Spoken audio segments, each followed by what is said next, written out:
सीतानाथ समारंभां श्रीरामानन्दार्य मध्यमाम् अस्मदाचार्यपर्यन्तां वन्दे श्रीगुरुपरम्पराम्।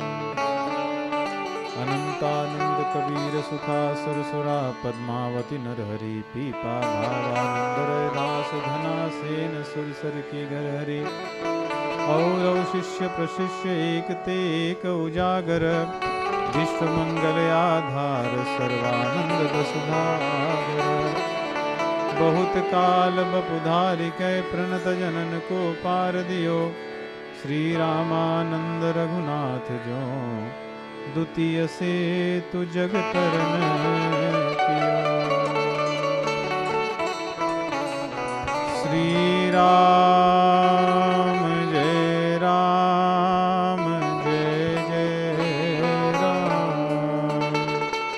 श्री राम जय राम जय जय राम। श्री राम जय राम जय जय राम।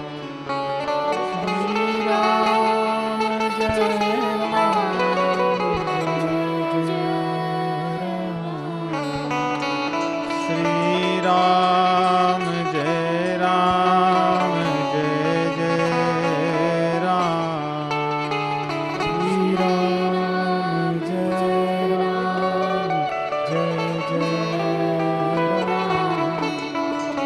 श्री राम जय राम जय जय राम।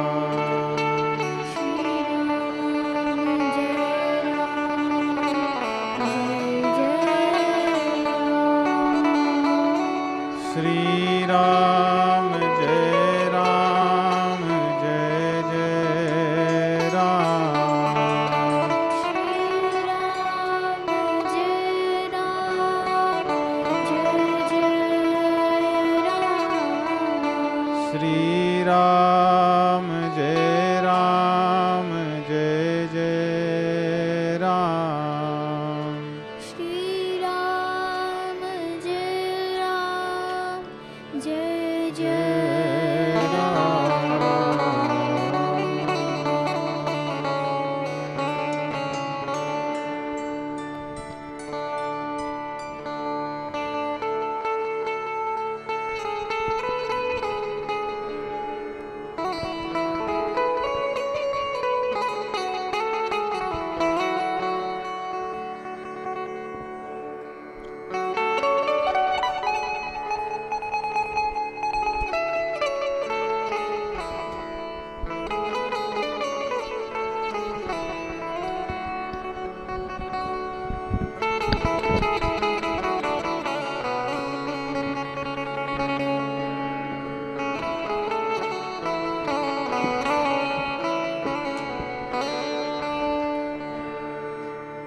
राम राम जय श्री कृष्ण।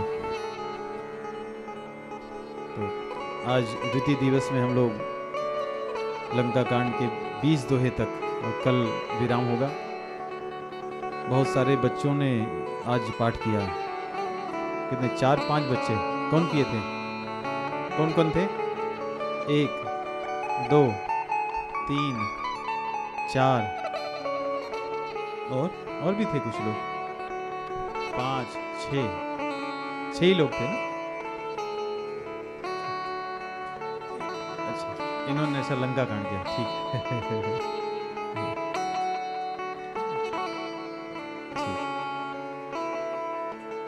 तो कल भी अवसर होगा लेकिन कल पाठ इससे बहुत शीघ्र ही होगा। तो और भी जो बच्चे अच्छे से पढ़ रहे हैं वे कल पाठ कर सकते हैं।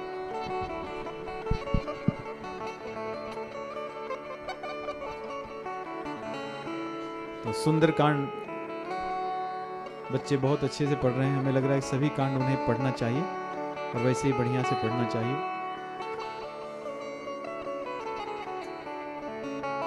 पढ़े सुने कर फल प्रभु एका, आगम निगम पुराण अनेका। सब साधन कर फल यह सुंदर, तव पद प्रीति, तव पद पंकज प्रीति निरंतर। तो पढ़ना अच्छी बात है, पढ़ें। घर परिवार में सभी लोग संग में पढ़ें और नियम बनाएं, नियम के अनुसार पढ़ें। यहाँ पे पढ़ना तो कभी कभी होगा, वर्ष में 2, 4, 6 बार होगा, और सुंदरकांड तो चलो 10, 15, 20 बार होगा। लेकिन पढ़ने और सुनने का लाभ क्या है? बच्चों को वास्तविक लाभ भी मिलना चाहिए। कुछ समय पहले हमने एक बात कही थी कि यहाँ सत्संग प्रवचन में हम लोग कहने और सुनने के लिए नहीं आते, मरने के लिए नहीं आते। हम यहाँ तरने के लिए आते हैं, सुन करके उसको पालन करने के लिए आते हैं। तो बाल्यावस्था से यदि इन्हें ये संस्कार हम देंगे तो इन्हें इसके पढ़ने सुनने का लाभ भी क्या है ये इन्हें पता चलेगा, बच्चों को और बड़ों को भी। हम जब बच्चों के लिए कह रहे हैं तो हम सभी के लिए कह रहे हैं, केवल बच्चों के लिए नहीं। बच्चे तो एक निमित्त हैं जिनके माध्यम से हम कह रहे हैं, क्योंकि रामायण के पाठ और रामायण की कथाएं हमें लग रहा है बहुत अधिक होती हैं संख्या में। हमें लग रहा है हजारों में होंगी और भी अधिक होंगे। यदि औसत निकालेंगे प्रतिदिन का तो बहुत अधिक हो, हजारों होंगे। लेकिन इसके पढ़ने और सुनने का फल अलग है। इसको गा करके स्वयं प्रसन्न हो जाना और अन्य लोगों को प्रफुल्लित कर देना बाह्य स्वरूप से, ये इसका उद्देश्य नहीं है। इसका उद्देश्य पढ़ते समय भी आनंद में, पढ़ने के पश्चात भी आनंद में, और पढ़ने के पहले भी, क्योंकि जो पहले पढ़े हैं उस ज्ञान से हमारे चित्त में प्रेम भरा हो, उसके आनंद में हम रहें। केवल पढ़ करके और गा करके चले जाएं और फिर बढ़िया था प्रोग्राम, और राजा राम जी को और हमारी रमा सखी बहन को हम धन्यवाद दे दें कि आपने बहुत अच्छा किया, thank you very much, it was a wonderful evening for all the 3 days। प्रसाद भी आपने बहुत बढ़िया बनाए थे, बड़ी अच्छी व्यवस्था थी, सेवा भी आपने बहुत की। लेकिन इन सब का फल क्या है? पढ़े सुने कर फल प्रभु एका, सब साधन कर फल यह सुंदर, तव पद पंकज प्रीति निरंतर। यहाँ तो निरंतर कह रहे हैं, परंतु आरंभ तो हो, आरंभ हो। यदि इस पाठ के समय भी भगवान के चरण कमलों में प्रीति नहीं होगी तो निरंतर की बात तो बहुत दूर है। इसलिए ये अभ्यास की बात है, ये चिंतन की बात है। जब हम सत्संग में आ रहे हैं, यहाँ पाठ के लिए आ रहे हैं, इसीलिए केवल पाठ ही पाठ नहीं है कि पाठ हो गया आप जाइए, भजन कुछ 2-4 गा लीजिए, बहुत अच्छा हो गया और झूम करके उसके बाद हम चले जाएं। इन चीजों से तब तक लाभ नहीं होता जब तक जीव को सत्संग का ज्ञान नहीं होता, सत्संग की आसक्ति नहीं होती। भजन का लाभ भी तो तभी है, यदि भजन का लाभ सत्संग से रहित होने पर होता, बिना सत्संग के होता, तो भजन तो बहुत से हैं, गाने वाले सुनने वाले बहुत से हैं, परंतु लाभ नहीं होता। इसे सत्संग से ही भजन का भी लाभ होता है। सत्संग के पश्चात ही जो पाठ हम कर रहे हैं उसका लाभ होगा। यदि सत्संग न करें, पाठ कर लें। आज हमारे सपन जी बात कर रहे थे ऐसे प्रसाद के समय की, पढ़ने वाले तो ऐसे बहुत से हैं, फिर हमने उनको कह रहे थे, परंतु बिना सत्संग के पढ़ना क्या है? तो जितने भी बच्चे यहाँ पढ़ रहे हैं वे और उनके परिवार के लोग, ये पढ़ना पर्याप्त नहीं है।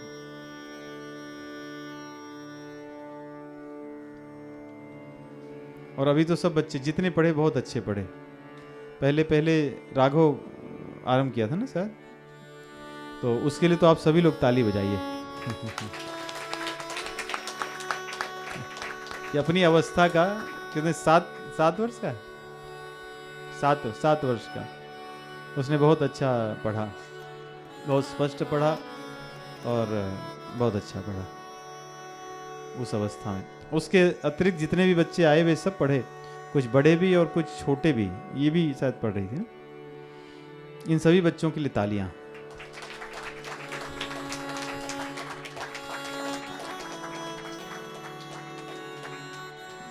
ये भी बालक है, ये 7 वर्ष का भी नहीं हुआ शायद ना, हो गया? हाँ या नहीं?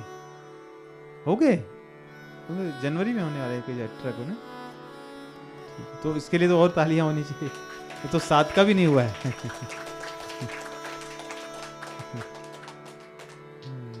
और एक बिटिया वहां पर है। तो तुमने हारमोनियम पे बजाया क्या, ऐसे ही गाया? ऐसे ही? तुम्हें तो हारमोनियम के अतिरिक्त नहीं गाना चाहिए।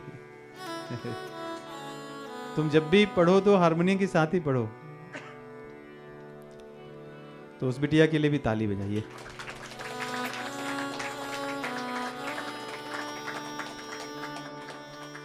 और इस बच्ची के लिए, ये तो 5 वर्ष की है अभी। 6? अच्छा 6 वर्ष की है।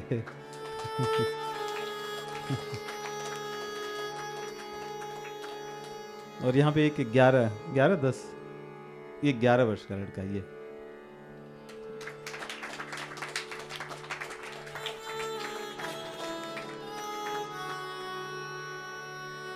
तो केवल पढ़ना पर्याप्त नहीं है। हम इसीलिए ताली बजवा रहे हैं, आपको स्मरण में रहे। ये हमारी प्रकृति के अनुरूप नहीं है ताली वाला।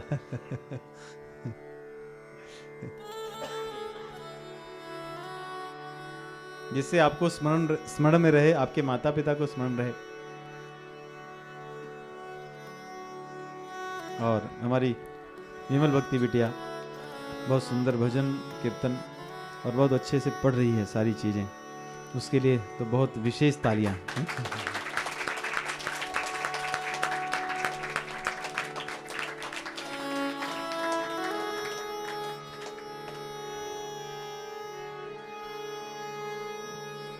तो आप सब जो कुछ पढ़ रहे हैं उसको घर पे पालन करें, अपने दैनंदिनी जीवन में ये पालन हो।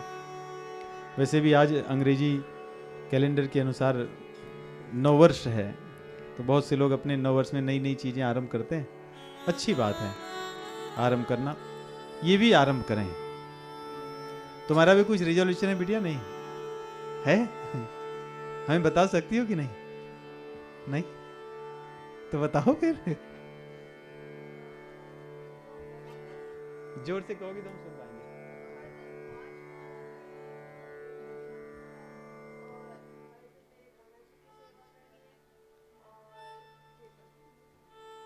तीनों तो रिजोल्यूशन तुम्हारे पुराने ही हैं। नहीं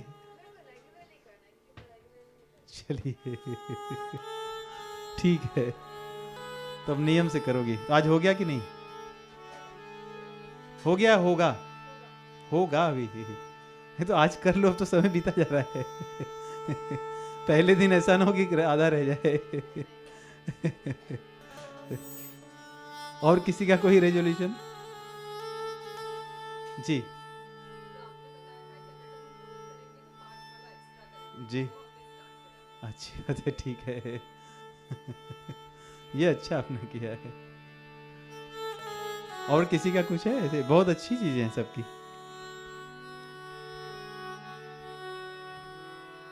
होंगे तो बहुत होंगे, लेकिन लोग बताना भी नहीं चाहते होंगे। बोलो बिटिया।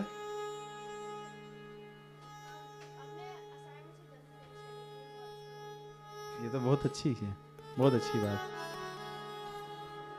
असाइनमेंट को बहुत मतलब आते ही फिनिश करना है, पूरा कर लेना। ठीक, अभी कब करती हो?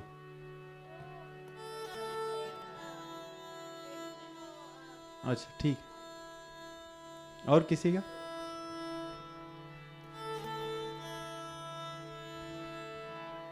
स्कूल से आते ही कितने बच्चे अपने गृह कार्य को, होमवर्क को पूरा करते हैं आते ही?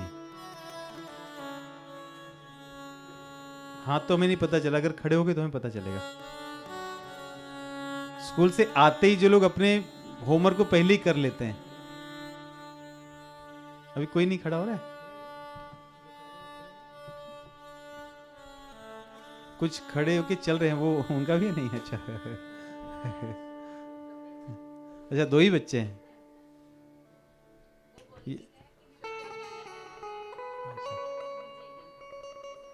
तो ये दोनों अच्छे बच्चे हैं बहुत।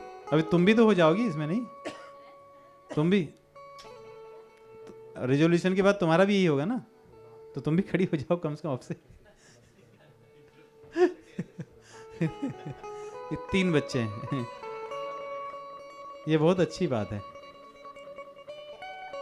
जीवन को सुचारू रखने के लिए यदि ये नियम यदि कर लें बच्चे, इनका भजन भी अच्छा होगा। स्कूल से आते ही जो बच्चे यदि अपने गृह कार्य को कर लिए तो उनका भजन भी अच्छा होगा, उनकी सेवा भी अच्छी होगी, उनकी सारी चीजें अच्छी होंगी। यदि तुम अब तुम्हारा होता रहे पूरा, ठीक, उसके बाद कुछ करो।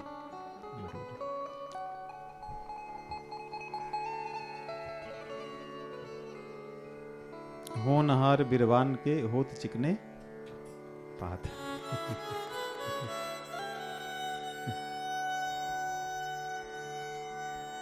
तो और जो बच्चे नहीं ऐसा रिजोल्यूशन लिए वो ले लें तो अच्छा होगा, इससे उनका भजन सुधर जाएगा। हमें जो कह रहे हैं ये इससे कैसे संबंध है ये तो आपको अनुभव होगा।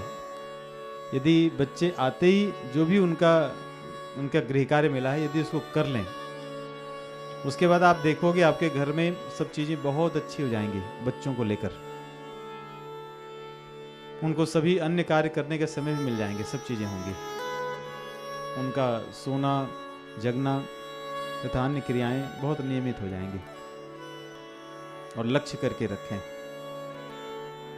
इसलिए हम कह रहे हैं कि यदि ये रिजोल्यूशन कोई ले लें तो घर परिवार में थोड़ी आपको माला कम करनी पड़ेगी, या हम क्या कहें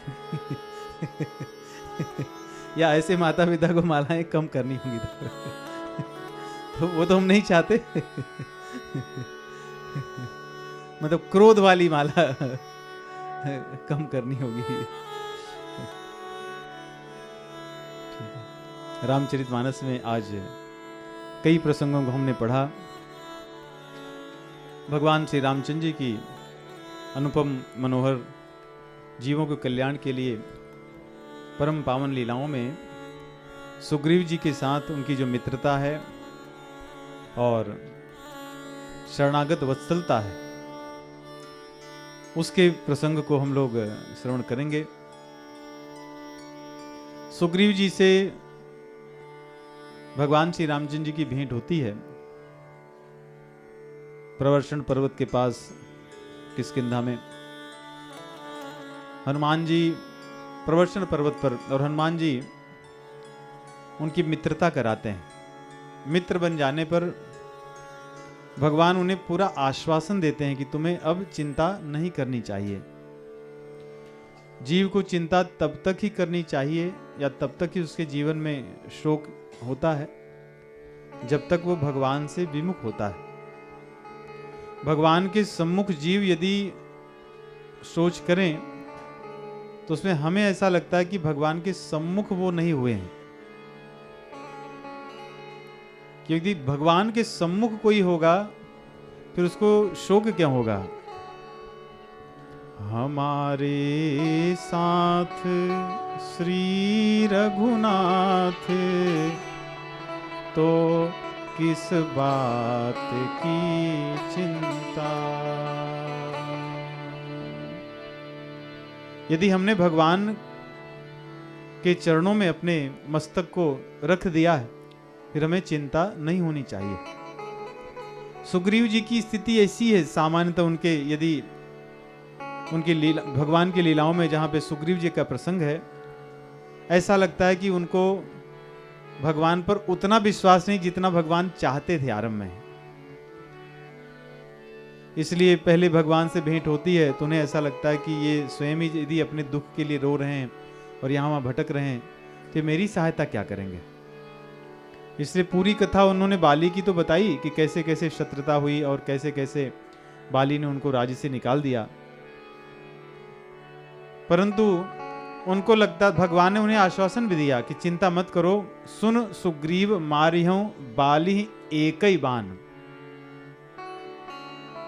ब्रह्म रुद्र शरणागत गए न उबरही प्राण, कि बाली को मैं एक ही बाण से मारूंगा, तुम्हें चिंता करने की कोई आवश्यकता नहीं।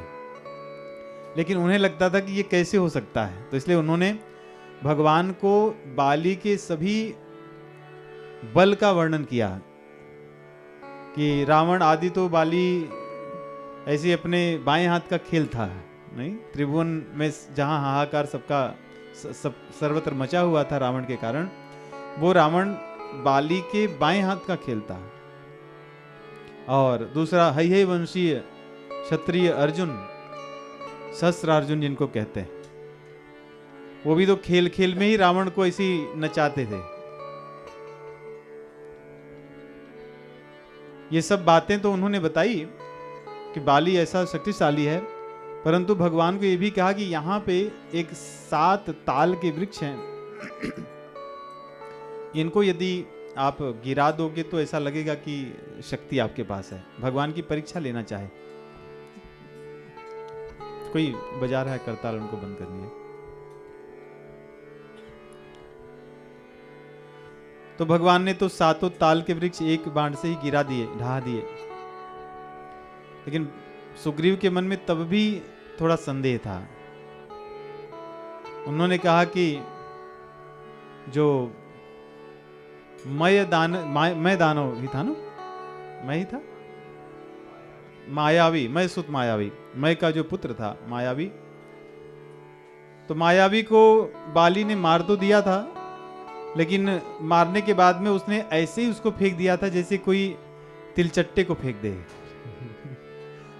मरे हुए तिलचट्टे को ऐसे पकड़े और ऐसे फेंक दे।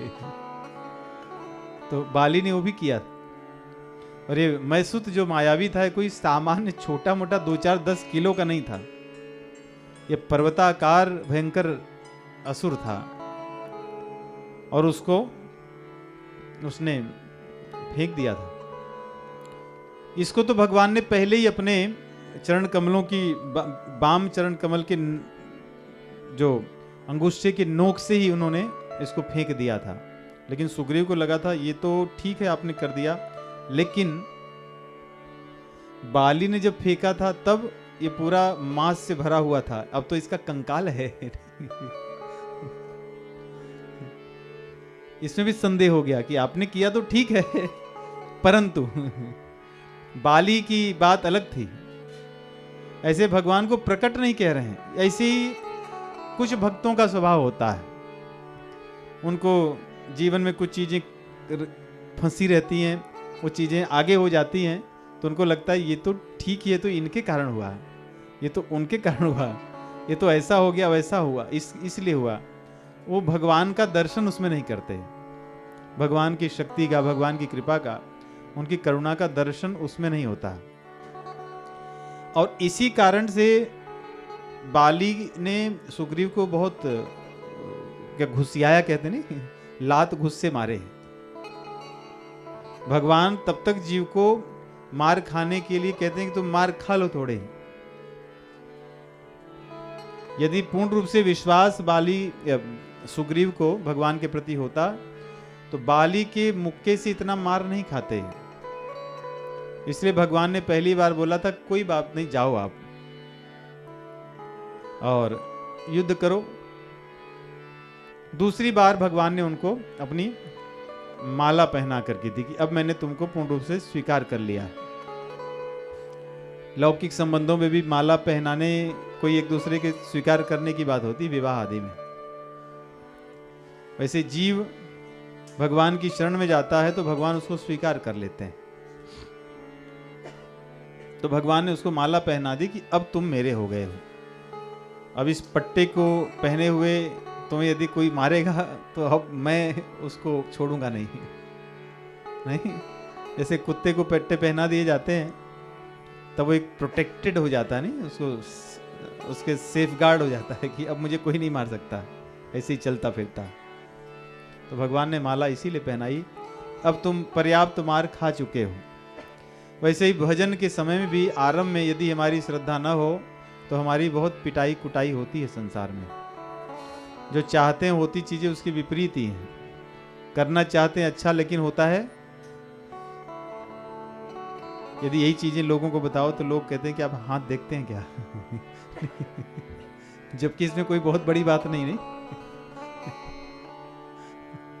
यदि कभी गलती से भी कह दो सत्संग प्रयोजन, कोई नए व्यक्ति आए हों, कहते हैं आप तो बहुत पहुंचे हुए लग रहे हैं। नहीं, आप कह रहे थे कि आप सोचते हैं बहुत, लेकिन सब चीजें होते होते रुक जाती हैं। नहीं तो भक्तों के जीवन में ये होता है, अर्थात भगवान के प्रति हमारी पूर्ण श्रद्धा नहीं है, विश्वास नहीं है। तो भगवान ने सुग्रीव को कहा कि सुग्रीव, मैं ऐसा व्यक्ति नहीं हूं, मैं मित्रता का अर्थ समझता हूं। भगवान मित्रता के अर्थ को समझाते हैं। आजकल तो बहुत से फ्रेंड्स हैं, फेसबुक और जो भी सोशल मीडिया सब में बहुत फ्रेंड्स हैं, लेकिन मित्रता की परिभाषा कुछ और है। जे न मित्र दुख हो ही दुखारी, तीन ही बिलोकत पातक भारी। भगवान कहते हैं कि तुम चिंता मत करो, मैंने तुम्हें अग्नि के सामने मित्र स्वीकार किया है। इसलिए मेरा सिद्धांत है कि तुम्हारे दुख को मैं अपना ही दुख समझता हूं। ये मत सोचो कि मेरा दुख अलग है और तुम्हारा अलग है, तुम्हारे दुख को मैंने अपना स्वीकार कर लिया। भगवान सुग्रीव को शिक्षा भी देना चाहते हैं कि मेरा जो दुख है वो भी तुम्हें अपना समझना चाहिए। मैं तो तुम्हारा समझ ही रहा हूं, मैं तुम्हारे कार्य को पहले करने के लिए तैयार हो गया हूं। मैंने तुमसे ये नहीं कहा कि पहले तुम मेरा करो फिर मैं तुम्हारा करूंगा। इसलिए मित्र की ये परिभाषा है कि अपने दुख को चाहे जितना बड़ा हो, अपने दुख को छोटा समझना चाहिए और मित्र के छोटे दुख को बड़ा समझना चाहिए। अगर ऐसे ही संसार हो तो कैसा है?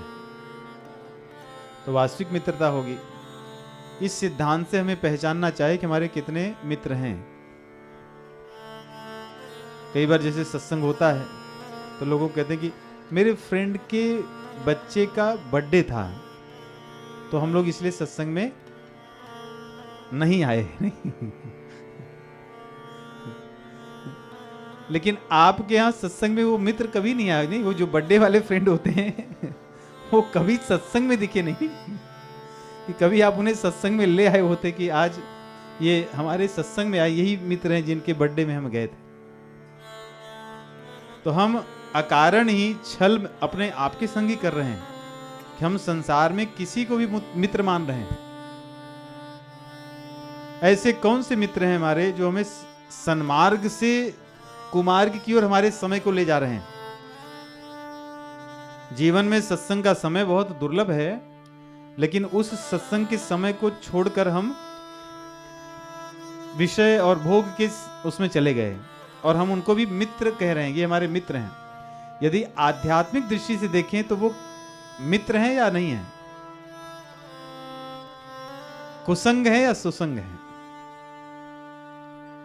क्या कहेंगे उसको?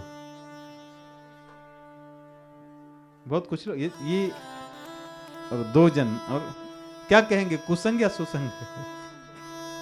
सब लोग कुसंग कह रहे हैं अभी। जी, कुसंग ही है।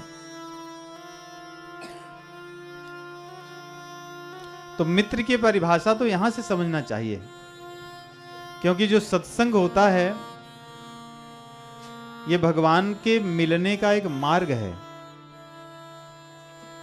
जीव भगवान से मिलना चाहता है या भगवान जीव से मिलना चाहते हैं। यदि चिंतन करें शास्त्रों के आधार पर तो जीव भगवान से मिलना चाहता है या भगवान जीव से मिलना चाहते हैं? जोर से कहिए। कुछ लोग कह रहे हैं जीव और कुछ लोग कह रहे हैं भगवान। भगवान जीव से मिलना चाहते हैं, इसीलिए मिलना न चाहते होते तो बिनु सत्संग विवेक न होई और राम कृपा बिनु सुलभ न सोई। सत्संग अधिकतर लोग ढूंढते हैं कि उनको मिल जाता है। यदि आप ध्यान दें, सत्संग को कई बार या अधिकतर लोग ढूंढते नहीं है, लेकिन सत्संग मिल जाता है। यही भगवान की कृपा है कि भगवान ला करके देते हैं और उस सत्संग को जीव पाकर भी उसका सदुपयोग नहीं करता, उसको अन्य चीजों में लगाता है। इतना ही नहीं, भगवान कहते हैं, रामचरितमानस में कहते हैं कि संत विशुद्ध मिलहि परितेहि, चित वही राम कृपा करिजेहि। रामचंद्र जी जब देखते हैं जीव को, चितवही, चितवन करते हैं, बड़े प्रेम से देखते हैं कृपा करके, और उनको लगता है कि मुझे इनसे मिलना है, ये जीव इससे मैं मिलना चाहता हूं। तब क्या करते हैं कि संत विशुद्ध मिलहि परितेहि, तब उसे संतों से मिला देते हैं। इसलिए भगवान जीव से मिलना चाहते हैं अधिक मात्रा में। जीव का तो थोड़ा सा है, जीव अंश है, भगवान अंशी है। जीव सीमित है, इसलिए उसकी इच्छाएं भी सीमित हैं भगवान की तुलना में।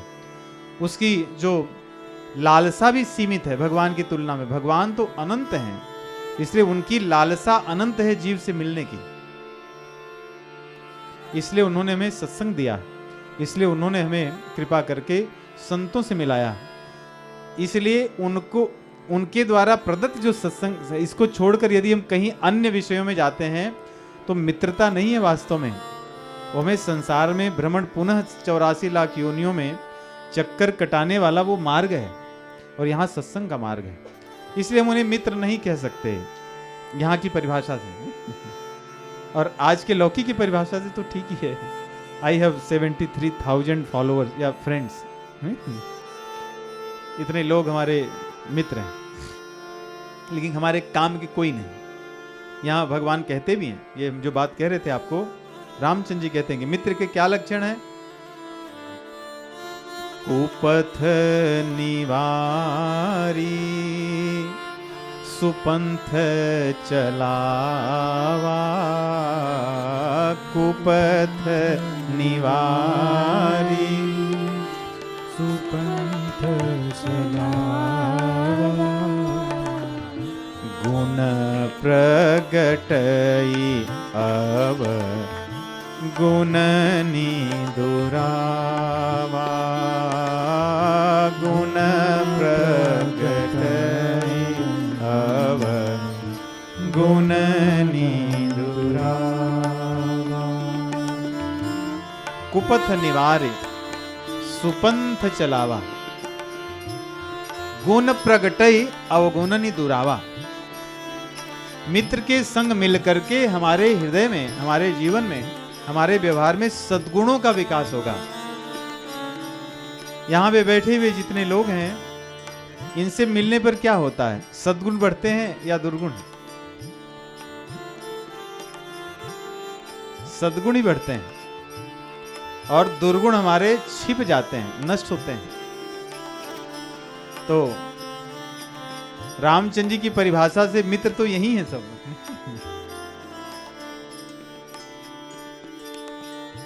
कुपथ निवारी सुपंथ चलावा, कुपथ निवारी सुपंथ चलावा, गुण प्रगटई अव गुणनी दुरावा, गुण प्रगटई अव गुणनी दुरावा। मित्र के और भी लक्षण हैं। यदि हमारे दुर्गुणों को नष्ट करना हम चाहते हैं और सद्गुणों को प्रकट करना चाहते हैं, तो आगे कह रहे हैं भगवान कि मित्र को कैसे होना चाहिए। आगे कह मृदु बचन बनाई, आगे कह मृदु बचन बनाई, पाछे अनहित मन कुटिलाई, पाछे आना का मन को तिलाई। ये हमें नहीं करना चाहिए। जो सत्संग वाले मित्र हैं, सत्संग वाले मित्रों को एक कृपा करनी चाहिए कि हमारे सत्संग में आए हुए जो लोग हैं, यदि उनके कोई दुर्गुण हमें दिखे तो उन्हें प्रेम से कहना चाहिए। जो मित्र नहीं है वे ऐसे कहते हैं कि आगे कहेंगे आप बहुत अच्छे हैं, you are really doing a great job, I know, I am admiring with what you guys are doing. नहीं, ऐसे होता कभी कोई मित्र आ गए और उन्हें लगता कि that was really amazing, I was mesmerised. लेकिन यदि उन्हें कहो कि आप भी आइए तो वो वहां से दूर चले जाए, हमें नहीं आना है लेकिन आप अच्छा कर रहे हैं। कई बार ये चीजें मुंह पे कहने के लिए अच्छी होती हैं, बाद में पीछे कहते हैं दिस पीपल एक्चुअली जीवन में बहुत कुछ करना है, केवल यही नहीं होता। कभी कभी भजन तो ठीक है लेकिन भजन नियम से नहीं होना चाहिए। बाकी भोग नियम से होना चाहिए, खेलना नियम से होना चाहिए, एक्टिविटीज नियम से होनी चाहिए, धन कमाना नियम से होना चाहिए, घूमना टहलना नियम से होना चाहिए, और भी जितनी भी संसार की चीजें सब नियम से होना चाहिए। भजन वगैरह ये नियम की आवश्यकता नहीं, इतनी भी आवश्यकता नहीं, तो थोड़ा सा नहीं, थोड़ा सा कभी है भगवान को कहीं कोने में रख दिए, सप्ताह में 2-4 दिन में एक दिन हाथ जोड़ लिए या सुबह शाम एक बार आरती कर लिए, हमारा हो गया। जो सत्संग के लोग हैं उन्हें सत्संग के लोगों में यदि कोई ऐसी चीज दिखे कि जो अच्छी नहीं है और जिनका अधिकार हो, सभी नहीं, जिनका अधिकार हो, उनको कहें प्रेम से कि आप कि जो ये चीजें हैं ये अच्छी हैं और ये चीजें अच्छी नहीं अध्यात्म के लिए। ये मित्र के लक्षण है। यदि हम सम्मुख बड़ी अच्छी अच्छी बातें करें और हमें लगे कि नहीं नहीं इनका ऐसे ही है, तो मित्रता की परिभाषा नहीं। तो भगवान कहते हैं कि मित्र, तुम्हें मैं अब भी चिंतित देख रहा हूं, मैंने तुम्हें स्वीकार कर लिया, तुम्हें मित्र बना लिया, मित्र की परिभाषा बना दी, लेकिन तुम्हें ऐसा लग रहा है कि तुम्हें अपने बल पर ही या संसार के बल को देखकर ही तुम्हें भय या प्रसन्नता होती है। संसार में कई बार हमें ऐसे लगता है कि हमारा ये बिगड़ जाएगा। संसार में किसका नहीं बिगड़ा है? जिस चीज से हम भयभीत हैं कि हमारा धन चला जाएगा, हमारा स्वास्थ्य खराब हो जाएगा, हमें संसार में कुछ लॉस हो जाएंगे नहीं धन संपत्ति आदि को लेकर, यदि आप ध्यान से देखें तो किसका नहीं हुआ है? लॉस सबका होता है। यदि नहीं हो तो जीवन जाते समय सब चला जाता है, सब छीन लिया जाता है, कितना भी पैसा रखे रहो, लॉस तो होता ही है। स्वास्थ्य तो खराब होता ही है, वृद्धावस्था तो आती ही है। ये शरीर समय आने पर कहती है कि अब सॉरी, आप ये कार्य नहीं कर सकते, आप देख नहीं सकते, आप सुन नहीं सकते, आप चल नहीं सकते, आप खा नहीं सकते, आप बातें नहीं कर सकते, और बाद में और समय आने पे कहती कि आप सोच भी नहीं सकते। होता है कि नहीं ऐसा? और आप अच्छे से विचार पूर्वक बातें भी नहीं रख सकते। ये शरीर के तो गुणधर्म हैं, तो फिर भय किसका है? इन्हीं का भय होता है जीव को, भय इन्हीं का है। लेकिन ये तो अवश्यम भावी हैं, ये अवश्यम भावी हैं। हमारे अपने लोग हमारी बात नहीं सुनेंगे तो हमने किसकी सुनी? वे भी हमारे बारे में सोचते थे कि हमारी बात सुने, लेकिन हमने नहीं सुना, और हम चाह रहे हैं कि ये लोग सब हमारी बातें सुने। ये अज्ञानता है। ये सारी चीजें अवश्यम भावी हैं, इसलिए भगवान के आश्रित होकर प्रसन्न रहना चाहिए। यद भावी तद भवत्येव यद भाव्यम न तद भवेत इत निश्चित बुद्धि नाम न चिंता बाधते कुचित। ये जितनी चीजें अवश्यम भावी हैं वो होंगी ही, कोई नहीं रोक सकता। जितनी चीजों को हमने वर्णन किया, इन्हीं के रंग रूप अलग अलग हैं, प्रकार अलग अलग हैं, लेकिन ये होना ही है। इसलिए यदि हम भगवान के मार्ग में आए हुए जो जीव हैं, भगवान के कृपा पात्र हैं, रामचंद्र जी कहते हैं, ये सूत्र है कि सखा सोच त्यागहूं बल मोरे, सखा सोच त्याग बल मोरे। सखा सोच त्याग हूँ बल मोरे। सखा सोच त्याग हूँ बल मोरे। सब विधि घटब काज में तोरे। सब विधि घटब काज में तोरे। सखा सोच त्याग हूँ बल मोरे। सखा सोच त्याग हूँ बल मोरे। सब विधि घटब काज में तोरे। सब विधि घटब काज में तोरे। तो इतना सब भगवान ने कह दिया। सम्मुख होकर के सुग्रीव जी को भगवान ने सामने से कहा, लेकिन सुग्रीव जी का स्वभाव अलग है। इतना सब कहने पर भी उनको विश्वास नहीं हुआ। उनके मन में अभी भी शंका थी। इसलिए सुग्रीव ने कहा कि प्रभु वो बात तो ठीक है आपकी, लेकिन सुनिए मेरी बात।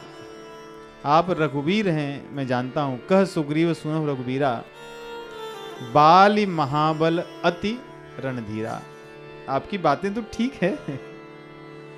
सोचिए इतनी सारी बातें समझा दिए, समझाने के पश्चात ये स्थिति है सुग्रीव की। कह रहे हैं कि आप रघुवीर हैं, अर्थात आप बहुत पराक्रमी हैं विद्या में, बल में और पराक्रम में, दान में, धर्म में, त्याग में। इन पांचों चीजों में आप सबसे अधिक श्रेष्ठ हैं। फिर भी बाली की बात कुछ और है। भगवान ने कहा क्या हुआ? तो उन्होंने कहा कि दुंदुभी अस्थि ताल देखिए। ये क्या, ये दुंदुभी है, ये अस्थि, ये दुंदुभु की अस्थि है, ये ताल है। तो भगवान ने समय नहीं लगाया। गोस्वामी तुलसीदास जी वैसा दिखा भी रहे हैं, क्योंकि राम जी चाहते हैं कि इनकी श्रद्धा नष्ट ना हो।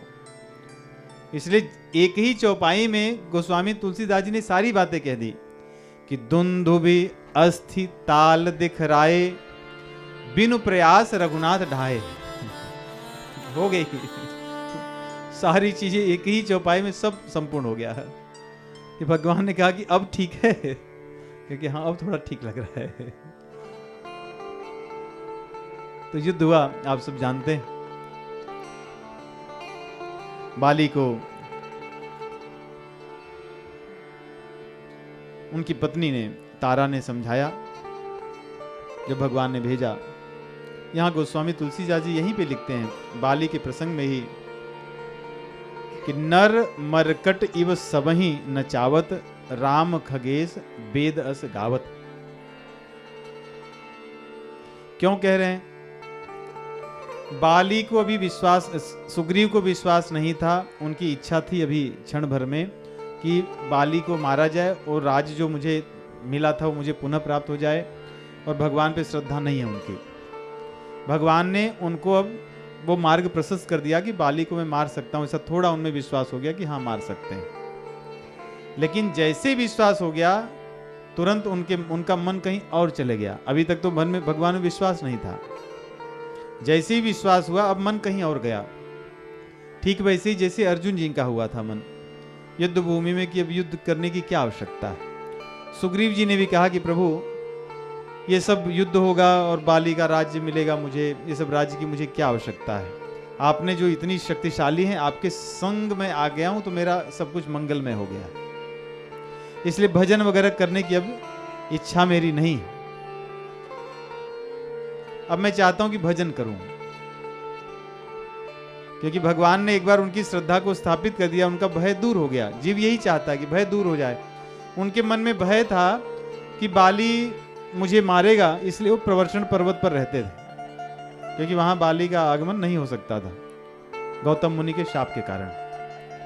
तो उनको लगता था कि ये सुरक्षित स्थान है। लेकिन जब रामचंद्र जी मिल गए, अब देख लिया कि तो बहुत पराक्रमी है, उनका भय जो था चले गया। तब उनके मन में आ गया कि अब ये युद्ध करने की क्या आवश्यकता है, राज्य लेने की क्या आवश्यकता है, अब ऐसे भजन ही करते रहें। ऐसी स्थिति भक्तों के जीवन में भी आती है। पहले बहुत थोड़े गड़बड़ रहते हैं, थोड़ी सी चीजें ठीक होती हैं तो लगता है यही अच्छा है और ऐसे ही भजन चलता रहे। लेकिन भगवान चाहते नहीं, ऐसा ही नहीं चलता रहेगा। ऐसे ही नहीं चलने देंगे, जीवन में संघर्ष ले आएंगे। भगवान कहते संघर्ष तो आएगा ही, क्योंकि श्रद्धा कई बार आती है जैसी सरलता से वैसी सरलता से चली भी जाती है। कुछ बड़े लोगों से भी हम पूछते हैं, और बच्चों से तो हमने कई बार पूछा है कि do you really think God exist. थोड़ा सोच करके बोलते हैं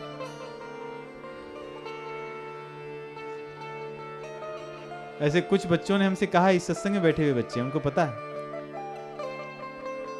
कहते हैं कि नहीं, जबकि वो पाठ भी करते हैं। ऐसे ही होता है, जब जीवन में सब चीजें ठीक ठाक हो जाती हैं तो धीरे धीरे पुनः विश्वास चले जाता है। यदि जीवन में सब कुछ सरल हो, जैसे सुग्रीव को पता चल गया कि बड़े पराक्रमी हैं, अस्थि आदि को उन्होंने तो अपने चरण कमलों के नक्शी छू के भगा दिया और फेंक दिया, कहाँ चले गया, 7 योजन चले गया। और ये 7 ताल को एक तीर से यदि कोई गिरा सकता है, और भी सीधे नहीं थे, ये भी है, ये सीधे नहीं थे, ये बड़े टेढ़े मेढ़े थे सब। भगवान ने एक ऐसी अपनी उनकी टेक्नोलॉजी थी, एक बाण गया यहाँ का गिरा, उसके बाद उसने दूसरे को गिरा, फिर तीसरे ने गिरा। तो उन्होंने कहा कि ये अब मैं समझ गया कोई सामान्य ये नहीं है, तो अब फिर युद्ध करने की क्या आवश्यकता है। यदि जीवन में ऐसी सरलता बनी रहे तो कुछ दिन में नास्तिकता अवश्य आती है जीवन में। यदि संघर्ष न हो, दुख न हो, तो फिर कोई व्यक्ति भगवान को मानेगा क्या।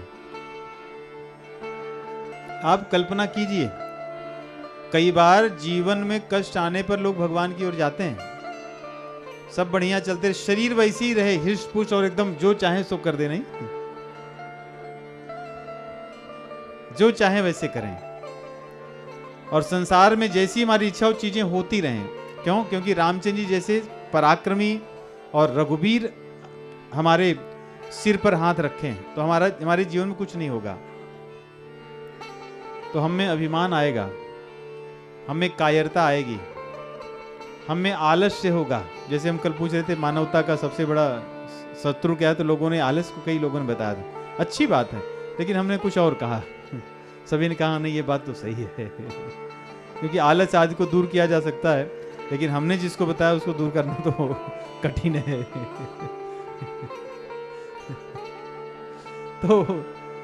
तो यदि सब चीजें हमारी ठीक ठाक चलती रहें, कोई कष्ट ना हो, तो जीवन तो वास्तव में बहुत ही विचित्र हो जाता है, अभिमान से भर जाता है, आलस से भर जाता है, दूसरों का तिरस्कार करने लगते हैं, हम किसी को सम्मान नहीं करते, किसी की सेवा नहीं करते।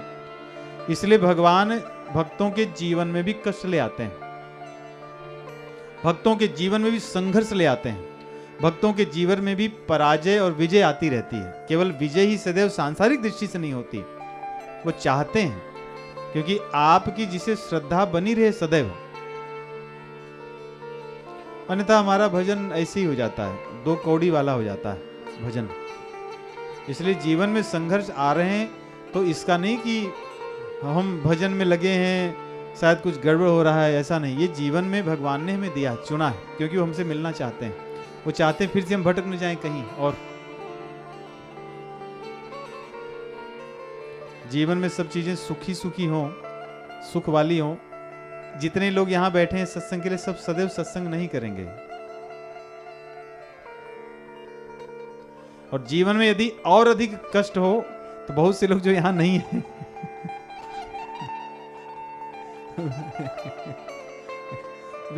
वे लोग भी आएंगे, सही में कह रहे हैं, वे लोग भी आएंगे।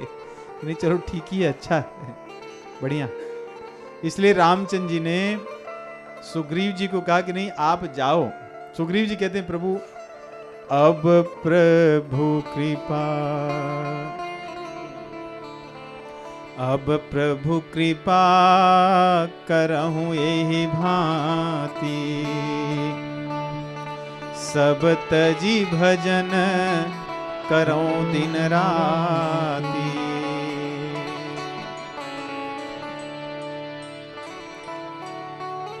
उन्होंने कहा कि अब बस ऐसी कृपा कर दीजिए जैसे आपने किया है, ऐसी कृपा आपकी बनी रहे। ऐसा लग रहा है कि सुना हुआ शब्द लग रहा है, नहीं? ऐसी कृपा बनी रहे, ये कोई नया शब्द नहीं है, ये सुग्रीव जी से आया हुआ है कि ये कृपा बनी रहे। तो भगवान ने कहा कि ऐसा नहीं होता, हमारी कृपा जैसे तुम देख रहे हो वैसी नहीं होती।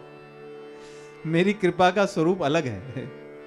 मेरी कृपा में लात मुक्के भी खाने पड़ते हैं, कभी दांत भी टूटते हैं, फिर कभी ऐसा लगता है कि अरे अब क्या होगा, और फिर मैं अलग प्रकार से, मेरी कृपा बड़ी विचित्र है।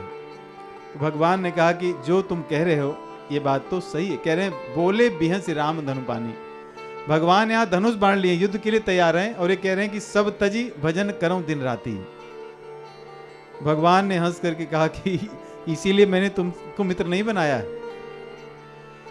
जो कछु कहे हूँ सत्य सब सोई, जो कछु कहे हूँ सत्य सब सोई, सखा बचन मम मृषान होई, सखा वचन मम मृषान होई। तुम जो कह रहे हो सही बात है, भजन तो करना चाहिए दिन रात, लेकिन भजन जैसे तुम चाह रहे हो वैसे नहीं होगा।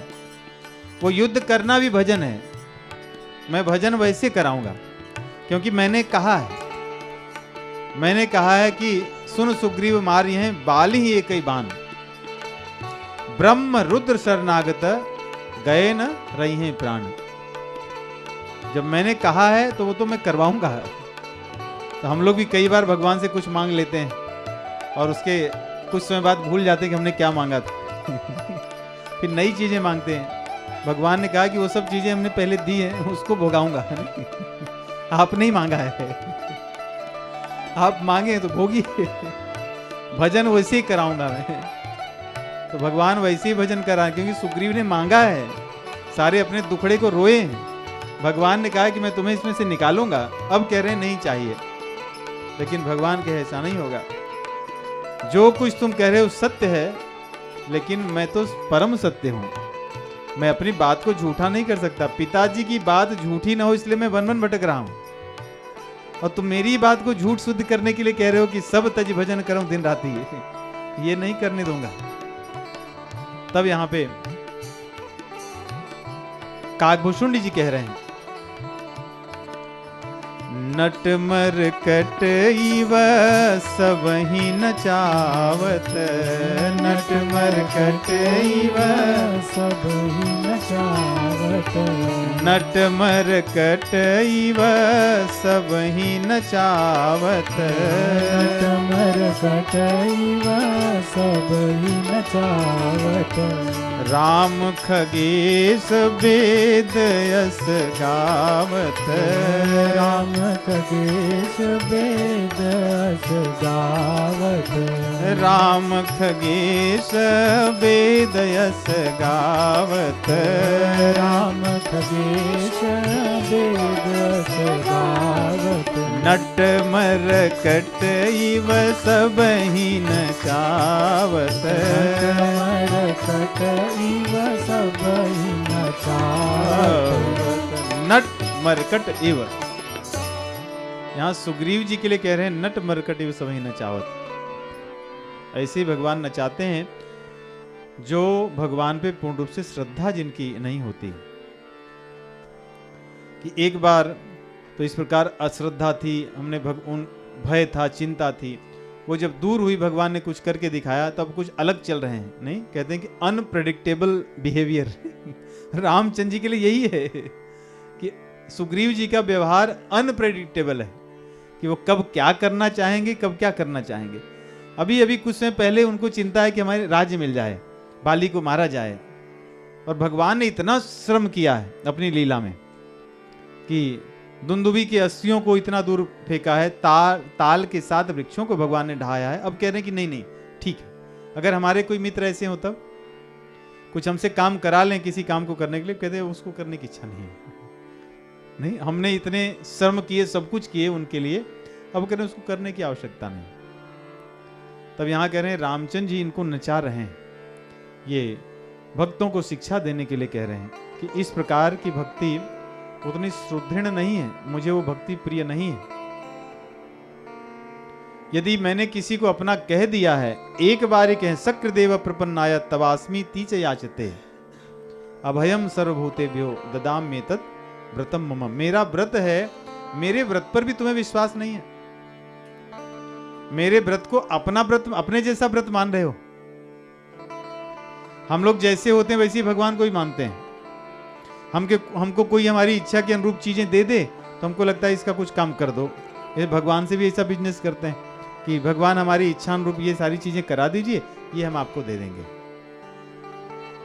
हम आपको 25 किलो के घंटे, 50 किलो के घंटे वो जो मंदिर में बांधते हैं लोग कहीं से जाके सारे, और वो दीवालों पर इनका ये वो अपना, उसमें भी अपना नाम लिखवा दान तो कर दिया भगवान के यहाँ, उसमें पूरा नाम हमारा होना चाहिए, पिताजी का, दादाजी का, सारा ऐसे पुत्र, कहते हैं फलाना पुत्र ठिकाना पुत्र फलाना ठिकाना नहीं, ये सारे ऐसे पूरा लिखवा दिए और कि हमारा काम आपने करा दिया था, हमने आपका कर दिया, जाओ। लेकिन भगवान कह रहे हैं कि नहीं, ये व्यवहार हमें नहीं चाहिए। यदि ऐसी भावना होगी तो मैं संसार में ऐसी न चाहता हूं। कभी भयभीत होंगे, कभी प्रसन्न होंगे, कभी शांति होगी, लेकिन मैं चाहता हूं कैसे कि मेरी आज्ञा का पालन करें। जो मुझसे मांगे थे यदि हमने दे दिया तो उसके आगे का कार्य करें। कई बार ऐसे होता है कि नहीं, हमारा एक कार्य हो जाएगा तो हम ऐसे करने लगेंगे। यहाँ सत्संग में बैठे एक जन हैं, उन्होंने हमको 2020 में या 19 में कहा हमारा यदि ऐसा हो जाएगा तो हम ऐसे करने लगेंगे। वो भी हो गया। कुछ दिनों बाद उन्होंने कहा कि यदि हमारा ऐसा हो जाएगा तो हम ऐसा करने लगेंगे। भगवान ने कहा चलो ये भी हो गया तुम्हारा, डन। अब उनका जैसा कहते वैसा नहीं कर रहे हैं, तो ऐसे ही तब भगवान घूसा मरवाते हैं। घूसे लगते हैं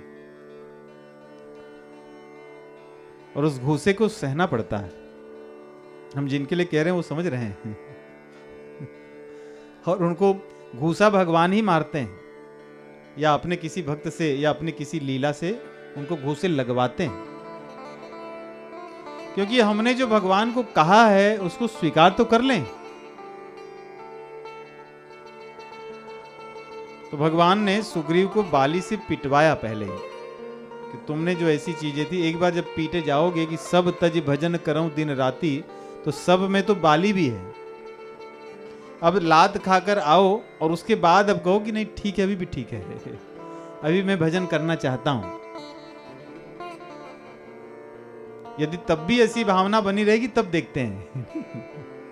लेकिन भगवान ने कहा कि जाओ, बाली को भी संदेश गया, वो भी आया। तब सुग्रीव बिकल हुई बाघा, मुष्टि प्रहार वज्र समलागा। एक ही मुठिका उसने लगाया था, अब सुग्रीव भगे। तब उन्होंने कहा प्रभु अभी तक तो मैं कह रहा था कि तज दें, लेकिन ये बड़ा भयंकर है। मैं जो कहा रघुवीर कृपाला, आप कृपा कीजिए, आप वीर हैं। बंधु न होई मोर यह काला, ये मेरा काल है, काल को कोई नहीं तज सकता। सब तजी भजन करऊं दिन राती, काल से भगवान ही बचा सकते हैं। तब भगवान ने उन्हें पुनः जो सुमन की माला उन्होंने पहनाई और उसको पहन करके गए। कर परसा सुग्रीव शरीरा, तनुभा कुलिश गई सब पीरा। और मेली कंठ सुमन कई माला, पठवा पुण्य बल देई विशाला।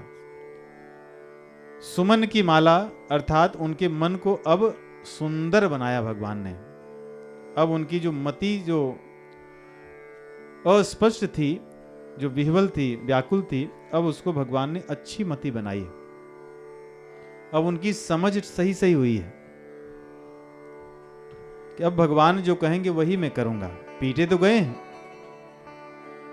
लेकिन भगवान ने जब उन्हें मन सुंदर बना दिया तो अब नहीं कह रहे हैं, अब कह रहे हैं नहीं ठीक है चलता हूं। मार खाकर आए हैं लेकिन युद्ध के लिए गए, यही सुमन हुआ है उनका। भगवान जो कह रहे हैं अब तर्क नहीं किए। जब तक लात नहीं लगा था तब तक तर्क था, तर्क अब करना चाहिए था, नहीं कि इतना वज्र जैसे चोट लगा है, ये भयंकर काल है, अब युद्ध करने नहीं जाऊंगा। लेकिन भगवान ने उन्हें कहा कि नहीं नहीं जाइए। तब अब जा रहे हैं। अब एक ही बार में विश्वास हुआ। भगवान बोले आप दोनों एक ही जैसे थे, इसलिए मैं समझ नहीं पाया क्या है। एक ही जैसे दोनों जुड़वे नहीं थे, और दोनों के स्वरूप में भी ऐसा नहीं कि एक जैसे ही हैं दोनों देखने में, लेकिन विश्वास को लेकर दोनों एक जैसे ही हैं भगवान के प्रति। सुग्रीव को भी पता है भगवान हैं, फिर भी उतना विश्वास नहीं था, क्योंकि हनुमान जी ने सारी बातें बताई थी उनको। बाली ने भी सुन रखा है, क्योंकि बाली तक भी ये संदेश गया है, क्योंकि उसके गुप्तचरों ने बताया है कि जो आए हैं वो दोनों दशरथ नंदन हैं। राम और लक्ष्मण पिताजी के वचन को मानकर वन में भ्रमण कर रहे हैं। वो समझ गया कि राम भगवान ही है। लेकिन दोनों भाइयों में बातें वही थी। उनकी पत्नी ने समझाई बात, लेकिन बाली ने कहा कि जो होंगे जो कदाचित मारी हैं, हो सकता है होंगे, मारेंगे तो देखा जाएगा। सुग्रीव का भी ऐसे ही है, क्या है तो, लेकिन देखते हैं। विश्वास वैसा नहीं। यदि भगवान है ये विश्वास होता तो दोनों भाइयों की वैसी मान तो रहे कि भगवान है, लेकिन विश्वास दोनों का वैसे ही है। श्री रामचंद्र जी कह रहे हैं, एक रूप भ्राता तुम दो, ते ही भ्रम ते नहीं मारे सो। दोनों एक ही जैसे थे तो मैं किसको मारूं, इसलिए हमने कुछ नहीं किया। यदि दो दुष्ट हो तो भगवान दोनों दुष्टों को क्यों मारेंगे? कोई एक भगवान के शरणागत हो जाए, अपने संस्कारों को सुधार ले, तब तो भगवान उसकी रक्षा दुष्टों से करेंगे। रावण को भी भगवान को मारने की इच्छा नहीं थी। जानकी माता जी ने वैसे ही प्रतिबंध लगा रखा था कि किसी को नहीं मारना है वन में। तो भगवान ने कहा कि ऐसी लीला करें, फिर कुछ अत्याचार करे, कुछ अपराध करे, कुछ गलती करे, तो उसी को मैं बहाना लेकर के उसी के निमित्त में मारूं। तो यहां पे भगवान कह रहे मैं किस निमित्त से मारूं? दोनों जब एक ही जैसे हो, दोनों में कोई भेद नहीं, तो मैं मारूं किसके लिए बाली को? तब भगवान ने जब माला, सुमन की माला पहनाई, उनके मन को, उनके विचार को सुदृढ़ किया, तब गए। तब भगवान ने बहुछल पुनि नाना विध भई लड़ाई, बिटप ओट देखें रघुराई। भगवान बिटप की ओट से देख रहे हैं। ओट के अवधि में दो अर्थ हैं। ओट का होता है कि उसके पीछे से, जैसे किसी का ओट कर देना आगे, इसका ओट कर दो, अर्थात कुछ ऐसे लगा दो जिससे हम दिखे नहीं। और ओट का अर्थ होता है जैसे दीवाल की ओट लेकर खड़े होना, जैसे आराम से आप दीवाल के ऐसे दीवाल से अपनी पीठ लगाकर खड़े होकर कोई चीज देखें, या जैसे हम यहाँ ये आसन के ओट को लेकर बैठे हैं, ये ओट है। तो अवधि में दोनों अर्थ हैं, चाहे जो अर्थ लीजिए आपने। रामचंद्र जी बड़े आराम से खड़े हैं पेड़ के साथ, अपने पैर को और पीठ को टिका करके, हाँ भाई लड़ो, देखते हैं। क्योंकि इस अर्थ को लेने में कोई बुराई नहीं है, क्योंकि बाली को पता है कि रामचंद्र जी आए हैं। तारा ने बताया है कि वो भी साथ में रहेंगे, उसको पता, कह रहे हाँ होंगे तो ठीक है, देखा जाएगा, साथ में है तो कोई बात नहीं। यदि भगवान वैसे खड़े हैं तो वो क्यों नहीं देखेगा? और उसी के राज में भगवान कैसे छिपेंगे ऐसे पेड़ में कि नहीं देख पाएगा बाली को पता है। लेकिन भगवान वहीं पे अनजान की तरह खड़े हैं, या बड़े सरल भाव से, सहज भाव से युद्ध देख रहे हैं कि चलो देखते हैं क्या होता है। तो नाना विधि बहु छल बलक सुग्रीव कर, हिहारा भय मानी, मारा बाली राम तब, हृदय माझ सरतानी।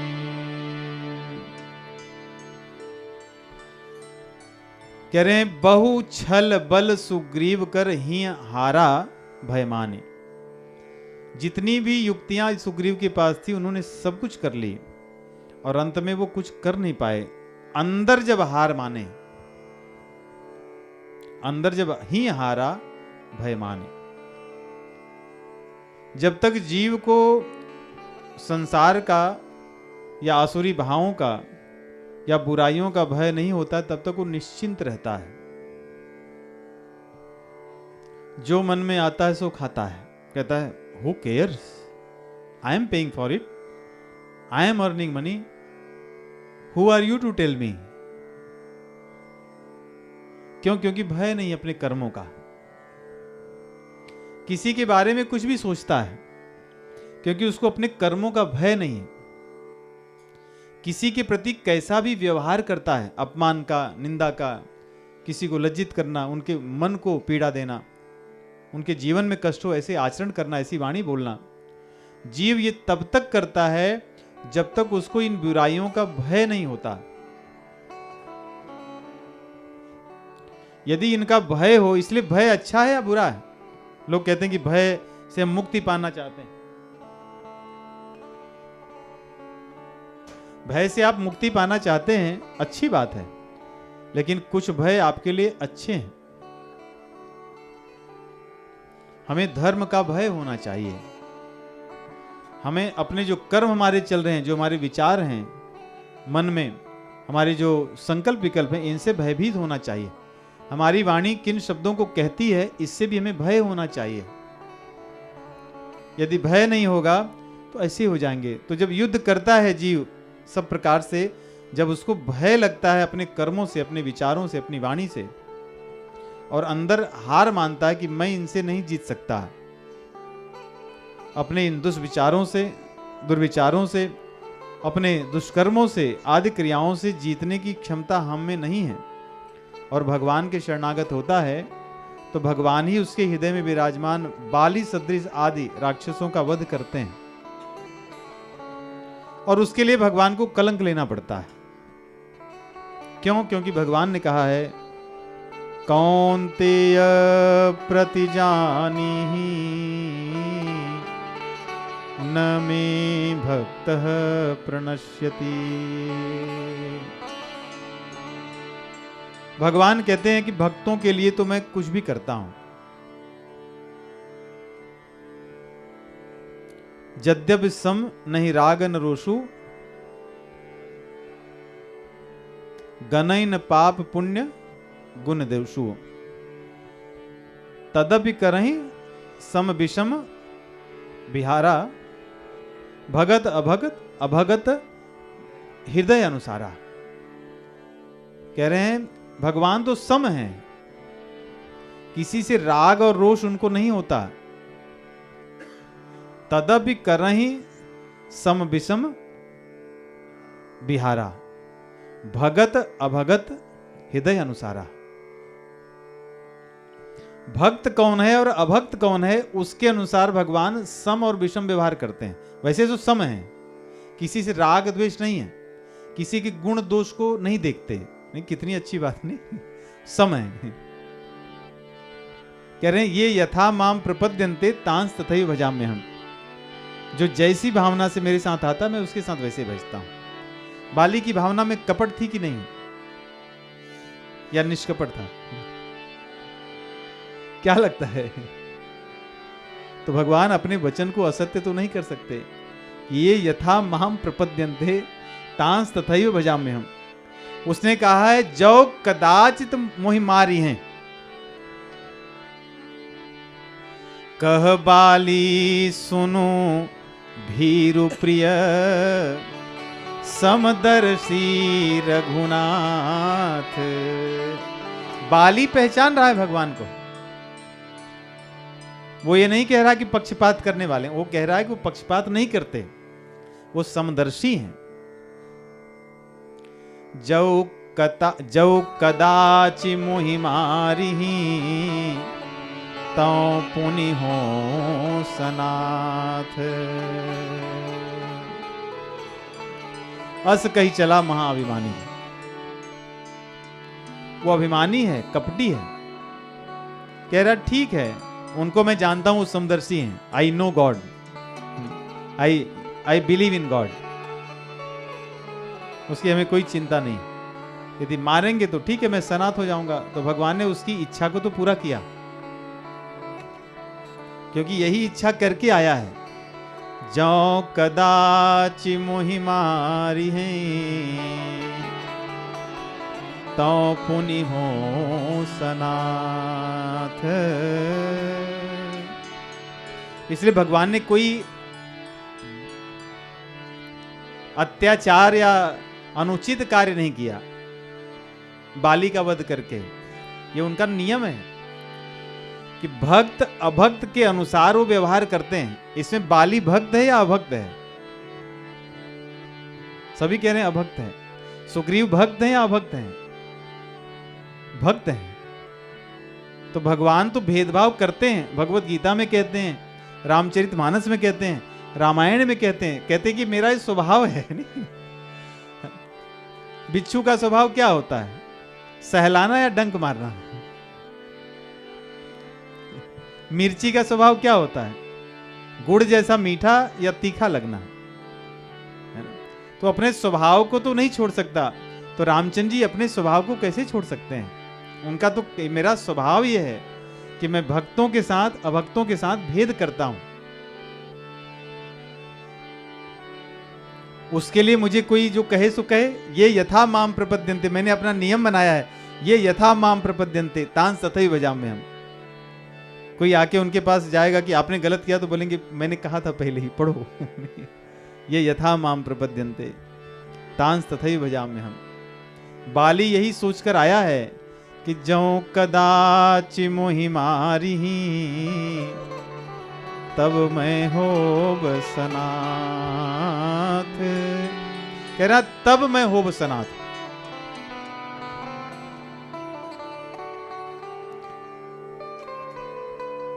यदि मुझे मारेंगे तब मैं, तऊ का अर्थ यहां पे तभी होगा। यद्यपि का अर्थ यहां तद्यपि नहीं कर सकते, तो यहां पे तभी होगा। जौ कदाचि मोहि मारी हैं तो मैं होब सनाथ। यदि वो मुझे मार देंगे तो मैं सनाथ हो जाऊंगा, नहीं मारेंगे तो सनाथ होऊंगा। चौपाई का क्या अर्थ है? दोहे का। उसके पहले वो सनाथ होने वाला नहीं है। उसने स्वयं कहा है, जौ कदाचि मोहि मारिही तो मैं होब सनाथ। कोई ऐसी इच्छा करे तो भगवान उसकी इच्छा पूरी करते हैं कि नहीं? कोई भगवान को कहे कि प्रभु मैं आपको पाना चाहता हूं, आप चाहे जैसे मुझे अपने मार्ग में लगा लें, लेकिन ये कहना बहुत कठिन है। यदि ये प्रार्थना भगवान से कहें तो भगवान जो भी सबसे सरल वाला मार्ग होगा वो भगवान तुरंत ही आरंभ कर देंगे कि आइए। अगर भगवान को लगेगा कि ये जॉब छूट जाने से ये सरल होगा तो अगले दिन ही जॉब छूटेगा। भगवान को लगेगा यदि कुछ और घर में कलह हो जाने से सरल होगा तो तुरंत आरंभ हो जाएगा। लेकिन ये प्रार्थना करें तो कोई, लेकिन ये प्रार्थना करना कठिन है कि आप चाहे जैसे मुझे सनाथ कर लीजिए। हम सनाथ होना चाहते हैं, अपने जो हमारा चल रहा है वो सब में रह के सनाथ हो जाना चाहते हैं। नहीं, ये सारी चीजें ऐसी चलती रहे और सनाथ हो जाए, इसलिए समय लगता है। बहुत सी अलग अलग चीजें होती हैं। बाली ने कहा है कि समदर्शी भी कहा है, समदर्शी कह बाली सुनु भीरु प्रिय समदर्शी रघुनाथ। वो नाथ हैं, रघुकुल के नाथ हैं। जौ कदाचि मोहि मारिही तो मैं हो तो पुनि होब सनाथ। यदि ऐसा करके विचार आया है तो भगवान ऐसे आए हुए जीव को कैसे छोड़ सकते हैं? वो कह रहा है यदि मुझे मार देंगे तो मैं तो सनाथ तुरंत हो जाऊंगा। और हुआ यही, जब भगवान ने उसको मार दिया तो उसने कारण पूछा कि भाई थोड़ा समय और कर दें, भोग लगा सकते हैं उनको।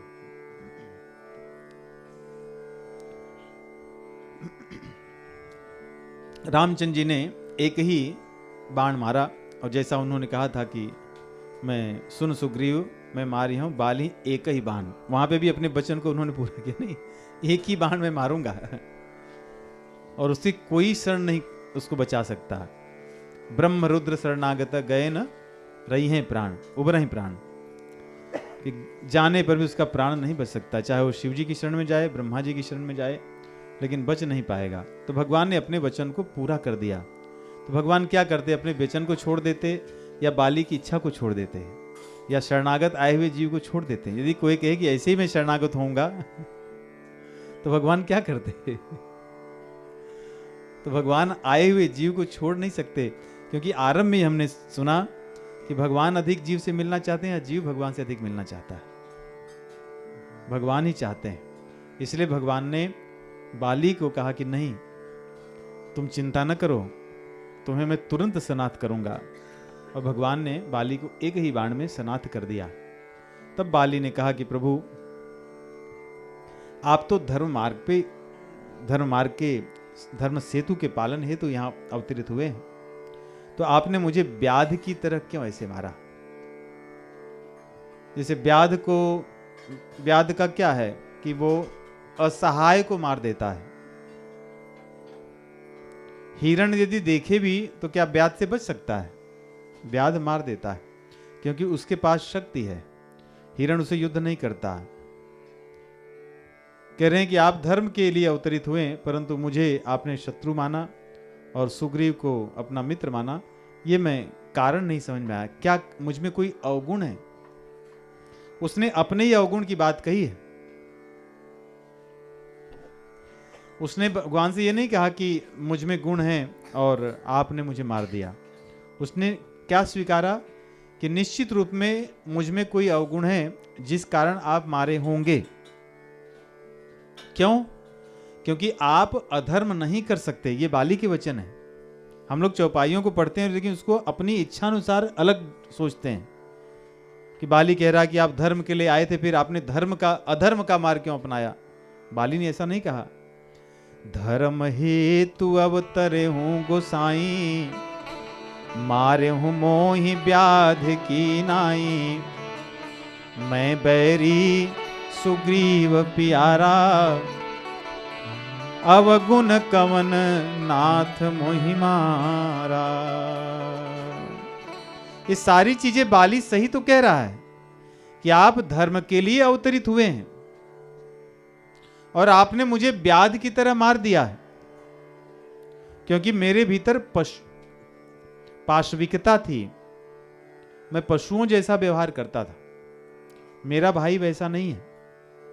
मेरे भाई ने आपसे मित्रता कर ली, लेकिन मैं आपसे शत्रुता ही करता रह गया।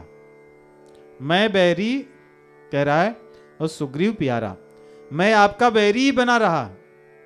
क्यों? क्योंकि सुग्रीव मेरा बैरी है और सुग्रीव ने आपसे मित्रता कर ली है। तो मैंने जो सिद्धांत है उस सिद्धांत के अनुसार सोचा कि मित्र का शत्रु ही होता है, तो मैंने आपके संग शत्रुता ही रखी। मैं बैरी सुग्रीव प्यारा, लेकिन आप समदर्शी हैं। आप धर्म के लिए अवतरित हुए थे, आप अधर्म तो नहीं करेंगे। इसलिए आप मुझे समझाइए कि मेरा ऐसा कौन सा दुर्गुण था जिसके कारण आपने मुझे मारा।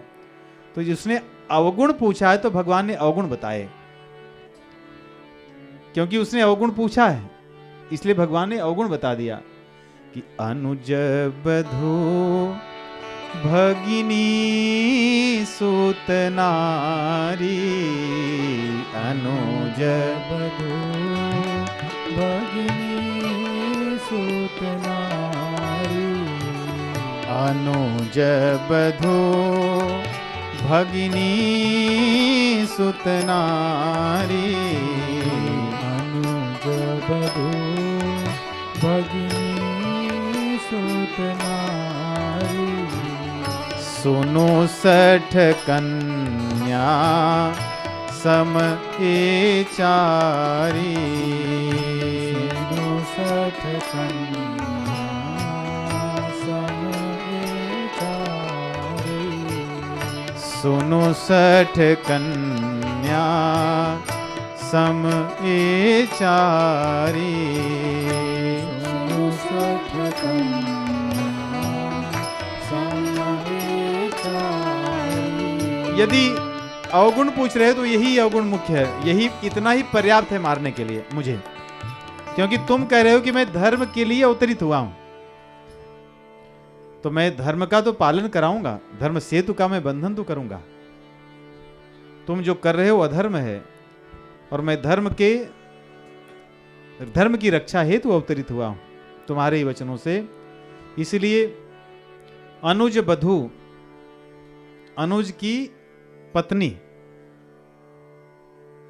अनुज बधू और भगनी अर्थात बहन, और सुत नारी पुत्र की पत्नी, पुत्र बधू, तो 3 हो गए। चौथा कहां है?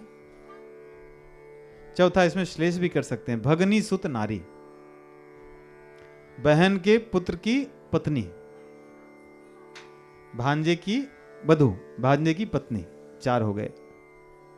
इसको न भी करें तो आगे कह रहे हैं कन्या, ये 4 ले लें, परंतु ये 4 लें, ये चारों कन्या के समान है।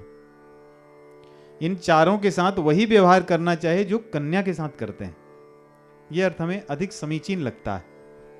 कई अन्य सभी स्थानों पे 3 ही कहे गए और चौथा कन्या को जोड़ा गया है, परंतु भगवान कह रहे हैं 4 कन्या सम, ये 4 ही नहीं कह रहे, ये चारों कन्या के समान है, ऐसा भगवान कह रहे हैं। तो यहां पे 3 ही यदि लेंगे तो फिर हमें थोड़ा जोड़ना पड़ेगा, तब बात बनेगी, लेकिन बिना जोड़े भी यदि श्लेष लें तो अपने आप हो जाएगा। अनुज बधू, छोटे भाई की पत्नी, बहन पुत्र की पत्नी और बहन के पुत्र की पत्नी, ये 4 लोग कन्या के समान होते हैं। और तुमने अपने छोटे भाई की जो पत्नी है उनके संग तुमने संबंध, उनको हड़प लिया है। हर लीनी सर्वस अरु नारी, सर्वस और पत्नी सहित तुमने हड़प लिया उनका, इसीलिए मैंने मारा। आगे रामचंद्र जी क्योंकि उसकी बात को देखते हैं, कहते हैं प्यारा सुग्रीव है और मैं वैरी हूं, क्यों? चलो अधर्म तो किए थे इसलिए हमने मार दिया, लेकिन सुग्रीव प्यारा है और मैं उतना प्यारा नहीं हूं, क्या बात है? तो भगवान वो भी समझा रहे हैं कि तू मूढ़ है और तू अभिमानी है। अभिमानी जीव मुझे प्रिय नहीं होता। मूढ़ तो ही अतिशय अभिमाना। भगवान को अभिमान प्रिय है? अभिमान प्रिय नहीं है, इसलिए कह रहे हैं तुम मुझे, सुग्रीव मुझे प्रिय इसीलिए तुम नहीं हो। मूढ़ तो ही अतिशय अभिमाना। चलो ठीक है, अभिमान था, जीवों में होता है, लेकिन नारी सिखावन करसी न काना। पत्नी ने तुम्हें समझाया था कि वो भगवान हैं, उनकी शरण में चले जाओ। जब कोई हमारे अभिमान को नष्ट करे तो कौन होता है? हमारा गुरु होता है। तुमने गुरु की आज्ञा का भी पालन नहीं किया। और अभी हमने लंका कांड में पढ़ा, वहां रावण की भी यही स्थिति है। 2 बार समझा चुकी मंदोदरी, दोनों बार वो बड़ा आगे ही निकल गया। नहीं, एक बार तो कहता है कि तुम कितनी अच्छी हो, हमारी इतनी प्रशंसा कर रही हो, नहीं रामचंद्र जी का नाम ले रही हो, लेकिन प्रशंसा तो मेरी ही कर रही हो। कहते कि पत्नी हो तो ऐसी नहीं। तो सही बात है, पत्नी हो तो मंदोदरी जैसी रावण के लिए, लेकिन रावण उसको अलग ढंग से समझ रहा है। वो भी उसकी प्रशंसा कर रहा है कि तुम बहुत अच्छी हो, कि मेरी प्रशंसा के लिए तुमने रामचंद्र जी का माध्यम ले लिया है। ये सारे गुण मेरे ही हैं, नहीं ये सारे गुण मेरे हैं। तो वैसे ही बाली का भी है, कह रहे एक तो तू मूढ़ महाअभिमानी है, दूसरे तुम्हारी पत्नी ने समझाने का प्रयास किया तो तुमने नहीं समझा। तो तुमने अपनी पत्नी का जो गुरु स्वरूप थी उसका निरादर किया, और मेरे भक्त के प्रति तुमने द्वेष रखा। रामचंद्र जी भी कहते हैं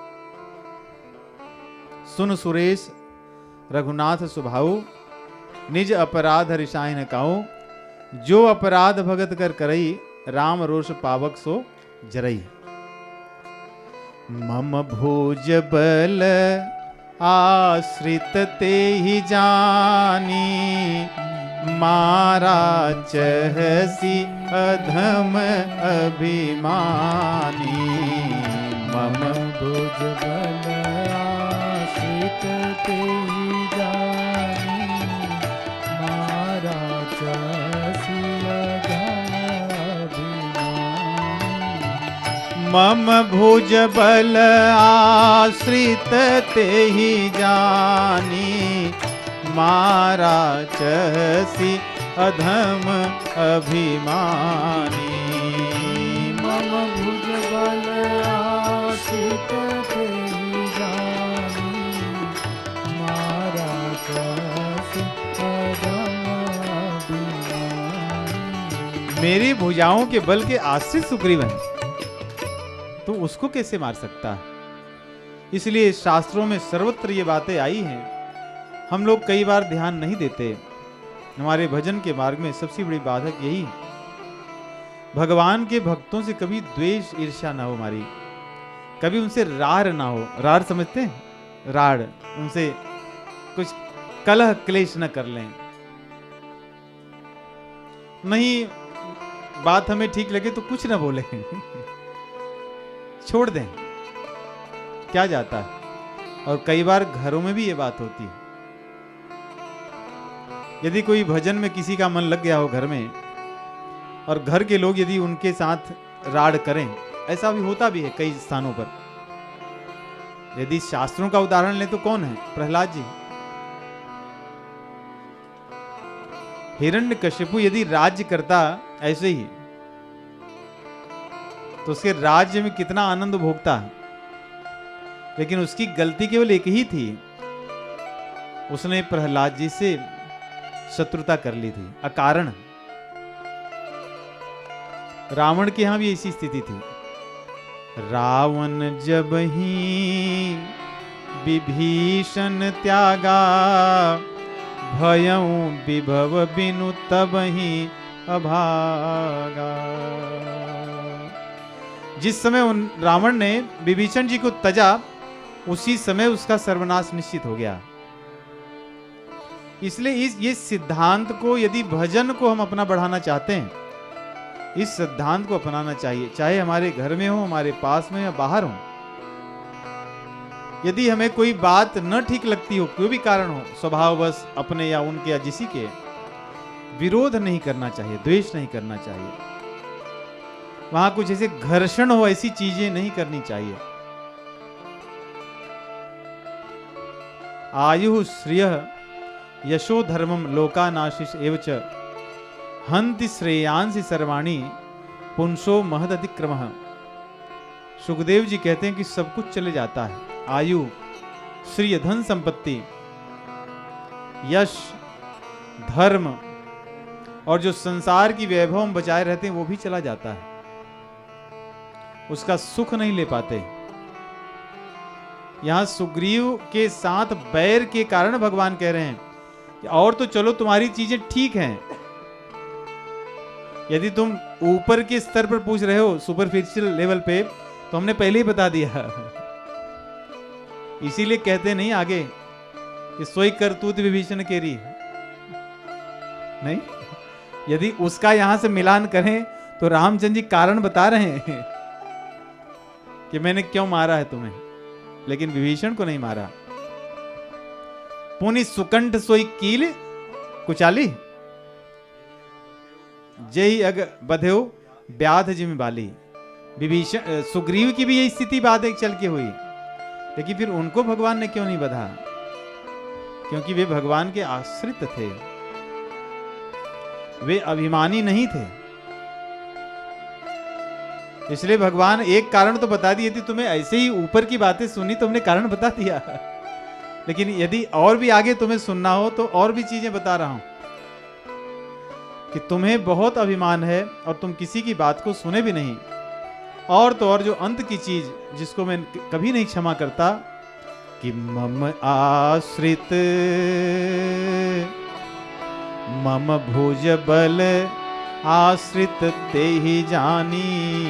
जानते थे, नहीं जानते होते तो अलग बात होती, तुम्हें पता था। मम भुज बल आश्रित ते ही जानी, मम भुज बल आश्रित ते ही जानी। मारा चहसी अधम अभिमानी, मारा चहसी अधम अभिमानी। मारा चहसी अधम अभिमान। भगवान ने इसके बाद बाली ने कोई तर्क नहीं किए, उसने एक भी बात का खंडन नहीं किया कि आपके पास मुझे मारने के कई अधिकार हैं, आप जो चाहें सो कर सकते हैं, सारी चीजें धर्ममय हैं, क्योंकि आप धर्म हेतु अवतरे हो गोसाई। वैसे वाल्मीकि में तो भगवान ये भी कहते हैं कि जब तुम पशु ही हो तो पशु को मारने का मेरा अधिकार है, मैं तो भ्रमण ही कर रहा हूं मन में। वैसा भी भगवान ने कारण बताया, कहते मैं राजा हूं और पिता दीन मोहि कानन राजू। इसमें वन का राजा मैं हूं, यहाँ अधर्म आदि देखता हूं तो मैं निर्णय कर लेता हूं, इसलिए तुम्हें ये सब चिंता मत करो, ये सब धर्म है। कई बार शास्त्रों के श्रवण न करने से हमारे मन बस कहीं कुछ चीजों में ही फंसे रहते हैं। वो रामचंद्र जी ने ऐसा क्यों मारा, ये तो गलत हुआ। नहीं तो हमने आपको शास्त्रों का उदाहरण देके बताया, कोई गलत नहीं। और तो और राम कीन चाहे सो हुई, ये भी शास्त्र की बात। धर्मम तो साक्षात भगवत प्रणीतम, जो भगवान कह दे कर दे वही धर्म है साक्षात। तो उन्होंने जो किया वो धर्म है। यदि इस बात को नहीं स्वीकार करेंगे तो भगवान ने महाभारत के युद्ध में युधिष्ठिर जी को कहा कि अश्वत्थामा मर गया, ऐसा आप बता दीजिए, तो क्या गलत किए भगवान? सूर्य देवता को कहे कि इसमें सूर्यास्त आप हो जाइए, पुनः सूर्योदय होगा। तो सूर्य देवता कुछ नहीं बोले कि नहीं ऐसे कैसे हो सकता, आज तक मैंने ऐसे नहीं किया। उन्होंने कहा ठीक है, सूर्यास्त हो गया, पुनः सूर्योदय हो गया, सूर्य उदित हो गए। तो भगवान जो कहते हैं करते हैं वो धर्म है, ये शास्त्र के वचन है। इसलिए यदि शास्त्रों का हम श्रवण करेंगे प्रामाणिक परंपरा के संतों से, तब इस प्रकार के प्रश्न हमारे मन में नहीं होंगे। अन्यथा सारी रामायण देखने के बाद, सब सुनने के बाद, सब पढ़ने के बाद यही सब रहता है। Actually I would have accepted Rama as God, but you know when I saw this episode I said no. I rejected right away on that day itself. Actually in my family everybody is devoted except me, क्योंकि हम ज्यादा पढ़े लिखे नहीं। बाकी लोग मूर्ख थे। वो रामचंद्र जी की इन बातों को अब तक नहीं देखे थे। जैसे मैं इस युग में, मतलब इतने अनंत काल में मैं जन्मा, इतने लाखों करोड़ों पीढ़ियों बीत जाने के बाद मेरा जन्म हुआ, और मैं फिर जा करके एक नई शिक्षा पद्धति में मैंने डिग्री ली, और उसके बाद में मैंने एक दिन एपिसोड देखा और मैंने उस दिन ही निष्कर्ष निकाल दिया कि नो नो। तो क्योंकि हम कथाओं को सुनते नहीं, कथाएं सुनने के लिए। प्रामाणिक जो परंपरागत जो संत हैं उनसे सुनी हुई कथाओं में शास्त्रीय कथाएं वे होती हैं। शास्त्रीय कथाओं में भगवान की भगवत्ता, जीव की अधमता, जीव के दुर्गुण, भगवान के जो प्रेम है उसका दर्शन होता है। तो यहाँ पे लौकिक दर्शन करेंगे तो लगेंगे ये तो बेचारे के साथ बहुत गलत हुआ, वो कोर्ट में भी जा सकता था, उसका अपना राज्य था, ये तो गलत हुआ, ऐसा नहीं होना चाहिए था। नहीं, आजकल के परिप्रेक्ष्य में ऐसा कोई गलत कह सकता है क्या? वैसे चले छोड़िए, रामचंद्र जी ने जो चीजें बताई है, अनुज वधु भगनी सुत नारी सुन सड़ कन्या समेचारी, जो अपने आप को मनुष्य मानते हैं, इस समय हम सनातन धर्मियों की बात नहीं कर रहे हैं, परंतु ऐसे भी समाज में लोग हैं दुष्चरित, ये जो इनको धर्म मानते हैं, एक दो नहीं है, बहुत अधिक बड़ी संख्या है। इसलिए धर्म का नियमन, धर्म का और अधर्म का विचार तो शास्त्रों की दृष्टि से होगा। धर्म का विचार शास्त्रों की दृष्टि से होता है। उसके बाद तो भगवान आध्यात्मिक और सब चीजें बातें कह रहे हैं, लेकिन लौकिक जो धर्म है, जो वेदों में निर्णित है, उस धर्म के खंडन पे भी भगवान कहते हैं कि अधिकार है उसका वध का। तो मम भुज बल आश्रित ते ही जानी, मारा चहसी अधम अभिमानी। तब बाली ने खंडन नहीं किया, उसने स्वीकार कर लिया और कहा, प्रभु आप मेरे स्वामी हैं। बाली ने भगवान को स्वामी मांगा। सुनहु राम स्वामी, सन चलन चातुरी मोर। मैं आपका दास हूं, मैं कितनी भी चालाकी करूं, धर्म को बाहर दिखाऊं और भीतर अधर्म का आचरण करूं, भगवान के संग ये नहीं चल सकता। इसलिए इस दोहे को केवल शब्दार्थ ही न समझें, ये साधकों के लिए, सभी जीवों के लिए। कोई कितनी भी चालाकी कर ले कि हम तो ऐसे रहते हैं, बाहर सब लोग हमें बहुत धर्मात्मा मानते हैं और भीतर पता है हम कैसे हैं।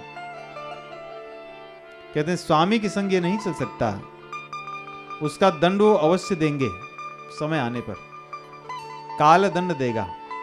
भले हम वैष्णव परिधान या तिलक लगा लें, यदि हमारे भीतर वैष्णवता न हो, आचरण में, वाणी में, हमारे स्वभाव में, तो इसका दंड हमें तो समय देगा, भगवान देंगे किसी न किसी रूप में, क्योंकि वहां पर हमारी चातुराई नहीं चलेगी। सुनहु राम स्वामी सन, चलन चातुरी मोरी।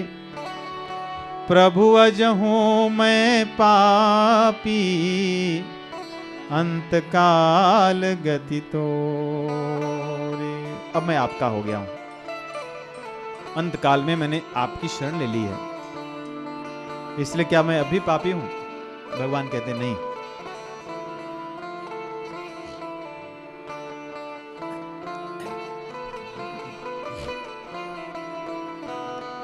कोई कितना भी पापी हो, यदि भगवान की शरण में आ जाए, भगवान की गति ले ले, गति स्वीकार कर ले, तो वो पापी नहीं रह सकता। इसलिए बाली ने कहा, क्या मेरे जाने के बाद लोग मुझे पापी ही कहेंगे क्या? प्रभु अजहूं मैं पापी, अंत काल गति तोरी। भगवान ने कहा नहीं। सुनत रामयति कोमल बानी। सुनत, ये है रामचंद्र जी का स्वभाव। केवल इतना ही बाली ने कहा है, क्या मैं अब भी पापी हूं? केवल उसके इस शब्द से भगवान रीझ गए और बड़े प्रेम से कह रहे हैं। जिसको एक क्षण पहले उन्होंने बाण से मारा है, उसके साथ बड़ी कोमल वाणी में बड़े प्रेम से कह रहे हैं। अब केवल कह ही नहीं रहे, अपने कर कमलों से उनको सहला रहे हैं। सुनहु सुनत राम अति कोमल बानी। बाली शीस पर से निज पानी। अचल करऊं तनु राखूं प्राणा। अचल करऊं तनु राखूं प्राणा।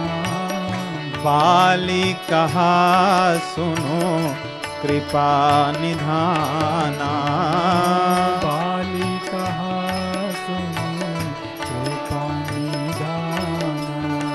भगवान कह रहे हैं, कितनी प्रेम से सहला रहे हैं उनके शीश पर अपने कर कमलों को, और कह रहे हैं, देखिए भगवान कहे थे, अनुज बधु भगनी सुत नारी। सुनसठ कन्या समिनचारी। इन्हीं कुदस्य बिलोकत जेऊ। ताहि बधे कछु पाप न होई। लेकिन रामचंद्र जी अब उस पाप से उनको क्षमा कर चुके हैं। नहीं, क्योंकि बाली ने इतना ही कहा है, क्या अजहूं पापी, क्या अभी भी मैं पापी हूं? यदि भगवान कहते हां, तब ये क्यों कहते कि आपके शरीर को मैं पुनः देता हूं? भगवान ने कहा अचल करऊं तनु राखूं प्राणा, अचल करऊं तनु राखूं प्राणा। बाली कहा सुनो कृपा निधाना, बाली कहा सुनो कृपा निधाना। शरीर दे देता हूं आपको, अभी अचल करूंगा तुम्हें, अचल। अबे शरीर तुम्हारी नष्ट नहीं होगी। लेकिन बाली ने कहा प्रभु ऐसा न करें, आपने मुझे जो सौभाग्य दिया है उस सौभाग्य का मैं वर्णन नहीं कर सकता। सामान्य जीवों को तो लगता है कि बाली को कष्ट हुआ, यही लोग पूछते हैं नहीं बाली को कष्ट हुआ। भगवान ने यह विकल्प दिया कि तुम्हें मैं पुनः जीवित कर दूंगा और अचल शरीर हो जाएगी तुम्हारी। लेकिन बाली ने कहा कि जो सौभाग्य आपने हमें दिया है उस सौभाग्य से पुनः वंचित न करें हमें। जन्म जन्म मुनि जतन कराही, जन्म जन्म मुनि जतन कराही। जन्म जन्म मुनि जतन कराही, जन्म जन्म मुनि जतन कराही। अंत राम कही आवत नाही, अंत राम कही आवत नाही। जासु नाम बल शंकर काशी, नाम बल शंकर काशी। देत सबहि सम गति अविनाशी, देत सबहि समगति अविनाशी। मम लोचन गोचर सोयावा, लोचन गोचर सोयावा। बहुरी की प्रभुअस बनी बनावा, बहुरी की प्रभुअस बनी बनावा। मुनि लोग योगी लोग जन्म जन्म यत्न करते हैं,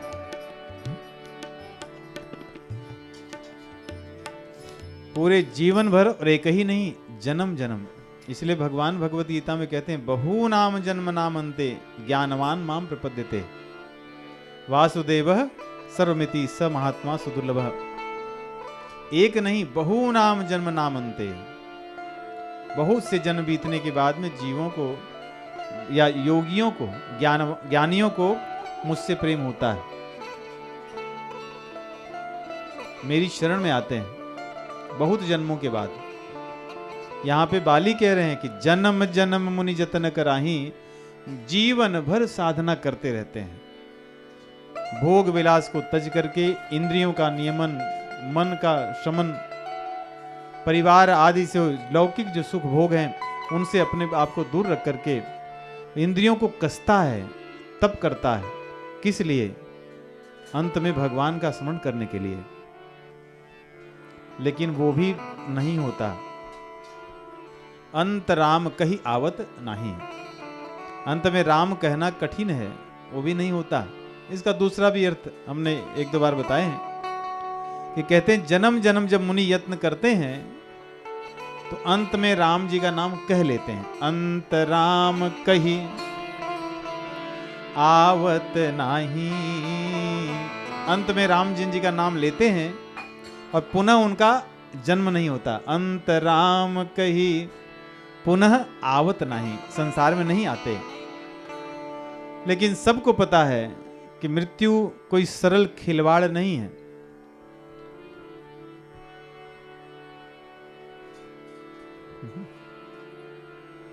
हम लोग उसकी कल्पना नहीं करते। मृत्यु खिलवाड़ नहीं है। हमारा संपूर्ण धन, हमारे संपूर्ण जितने भी सगे संबंधी और अपने स्वजन हैं, हमारी जो जीवन भर की कमाई है, हमें जो धरोहर के रूप में पिता दादा परदादा से मिला है, वो सब, हमें जो यश आदि मिले हैं वो सब उस क्षण छीन लिए जाते हैं, सब शून्य हो जाता है। इसलिए उसका चिंतन नहीं करते, इसलिए हमको लगता है कि हाँ मृत्यु के समय भगवान का नाम, सब कुछ जाता रहेगा। यदि यहीं किसी को टेक्स्ट आए कि घर में वो सिक्योरिटी से आ जाएगी कुछ तो गड़बड़ हो गया है तो सारी बातें व्यक्ति छोड़ करके तुरंत मन उसमें ही लग जाएगा, अरे ऐसे नहीं होना चाहिए, ये कैसे, एक छोटी सी चीज, जबकि इंश्योरेंस से बहुत सी चीजें आपको मिल ही जाएंगी, हो सकता है कुछ थोड़ी बहुत चीजें ना मिले, फिर भी ऐसा होगा कि नहीं। लेकिन जब सब कुछ छीन लिया जाता है, भगवान का नाम उस समय स्मरण करना एक लोगों को खिलवाड़ लगता है, लेकिन खिलवाड़ नहीं है। अंतराम कही आवत नाही, और इसी नाम के बल पर भगवान शिव जी काशी में मरने वाले सभी जीवों को सम अविनाशी गति देते हैं। समान रूप से सबको अविनाशी गति देते हैं इस राम नाम के ही बल पर। काशी में मरने का महत्व है नहीं, कई लोग चाहते हैं कि मर जाएं वहां पे, जिसे उन्हें सायुज मुक्ति मिल जाए या मुक्ति मिल जाए। भगवान शिव जी उनके दक्षिण कर्ण में राम नाम कहते हैं, उससे कहलवाते हैं जो काशी में मरता है। इसीलिए कह रहे हैं जिस नाम के बल पर भगवान शिव जी सभी को सदगति प्रदान करते हैं, जिसके नाम के बल पर, और जिसके नाम के बल पर योगी जीवन भर तप करता है और नाम लेकर के संसार सागर से मुक्त हो जाता है, या जिनका नाम लेना कठिन है। चलो ये नाम की बात होगी, कह रहे हैं मम लोचन गोचर सोई आवा। नाम की बात छोड़ दीजिए, मेरे सम्मुख वही खड़े हैं मरते समय, मेरे नेत्रों के सम्मुख वही खड़े हैं। क्या ऐसा किसी और का कभी हो सकता है? क्या ऐसा बाली कह रहे हैं, क्या ऐसी कभी युक्ति कभी हो सकती है कि मरते रहें और सामने भगवान खड़े हों? नाम की बात तो छोड़ दीजिए, वो तो दूर की बात, सम्मुख भगवान खड़े हैं। कह रहे हैं इसलिए आप ऐसा प्रश्न कह करके ऐसा प्रश्न न करिए कि मैं आपको शरीर पुनः दे दूं। आप अपनी कृपा को बनाए रखें, ऐसे ही मैं शरीर छोड़ता रहूं, आप यहीं खड़े रहें।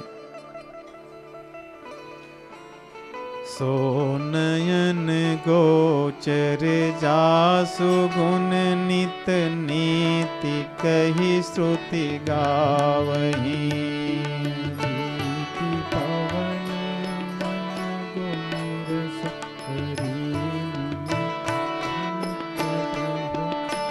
जीति पवन मन गो निरस करी मुनि ध्यान कबहु पावही। अद्भुत छंद है, बहुत सुंदर शब्द है।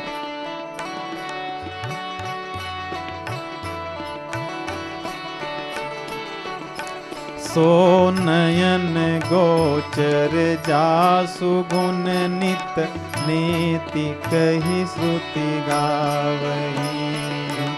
नयन गोचर जासु गुण नित नीति कही श्रुति गावही। जीति पवन मन गो निरस करी मुनि ध्यान कबहु पावही। जीति पवन मन गो निरस करी मुनि ध्यान कबहु पावही। मोहि जानि अति अभिमान बस प्रभु कहेउ राखु शरीरहि। मोहि जानि अति अभिमान बस प्रभु कहेउ राखु शरीरहि। अस कवन सठ हठि काटि सुर तरु बारी करिहि बबूरहि। अस कवन सठ हठि काटि सुर तरु बारी करिहि बबूरहि। बहुत सुंदर ये छंद बाली का, बहुत सुंदर छंद। एक एक शब्द कितने उनके श्रद्धा भाव प्रेम से भरे। अस कवन सठ हठि काटि सुर तरु बारी करिहि बबूरहि। अस कवन सत अति काटि सुर तरु पारि करी बबूरही। जिनको वेद गाते रहते हैं, अपना सर्वस्व छोड़ करके अपने प्राणों को, इंद्रियों को जीत कर योगी जिनका ध्यान करते हैं, और मेरे जैसे दुष्ट अभिमानी व्यक्ति को प्रभु ये भी कह रहे हैं कि अपने शरीर को रख लो। और इतना ही नहीं, कौन ऐसा सठ होगा जो आपकी इस बात को सुनकर शरीर को रखना चाहेगा। ठीक वैसे ही जैसे कोई मूर्ख व्यक्ति हो, कल्पवृक्ष और बबूल उसके पास दो पेड़ हों, कल्पवृक्ष को काट के फेंक दे और बबूल के वृक्ष में जल का सिंचन करे जिससे वो बढ़े। कह रहे जो देह है, देह कौन चाहता है? न नरः स्वर्गतिम कांक्षे नारकी वा विचक्षण नेमम लोकम न कांक्षेत देहावेशात प्रमादयति। भागवत महापुराण में कहते हैं बुद्धिमान व्यक्ति नहीं चाहता देह को, क्योंकि ये उसको मार 84 लाख योनियों तक ले जाती है बरबस, इसलिए उससे बचना चाहता है। और आप हमें कह रहे हैं इस शरीर को हम रख लें। ऐसा कौन सठ होगा जो बबूल के वृक्ष में सिंचन करेगा और कल्प वृक्ष को काटकर फेंक देगा। इसलिए अब हम क्या चाहते हैं, भगवान से प्रार्थना कर रहे हैं। आप शरीर देने के लिए बात कर रहे हैं, उसकी इच्छा हमारी नहीं है। अब नाथ करी करुणा बिलोकहु देहु जो बर मागहु। अब नाथ करी करुणा बिलोकहु देहु जो बर मागहु। जेहि जोनि जन्मौ कर्म बस तह राम पद अनुरागहु। जेहि जोनि जन्मौ कर्म बस तह राम पद अनुरागहु। यह तनय मम सम विनय बल कल्याण प्रद प्रभु लीजिए। यह तनय मम सम विनय बल कल्याण प्रद प्रभु लीजिए। गहि बाह सुर नर नाह आपन दास अंगद कीजिए।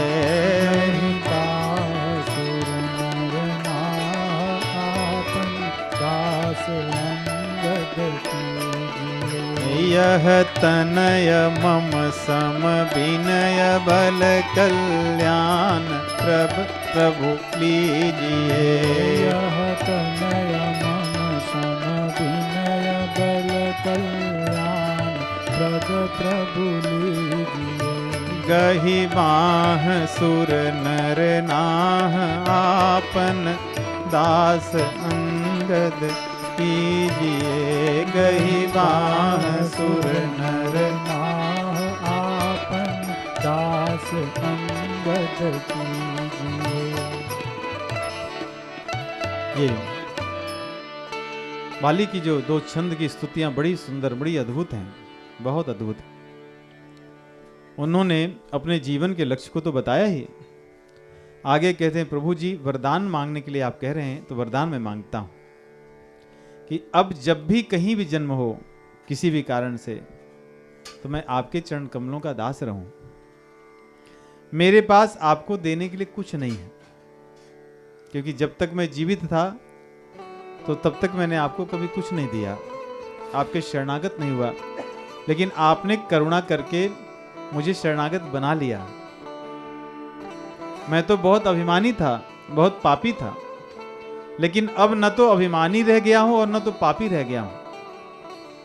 अब मैं बहुत विनम्र भाव से पूरित हो गया हूं। बाली के किसी भी बात में कहीं आपको अभिमान लगा? मरने के बाद, बाण लगने के बाद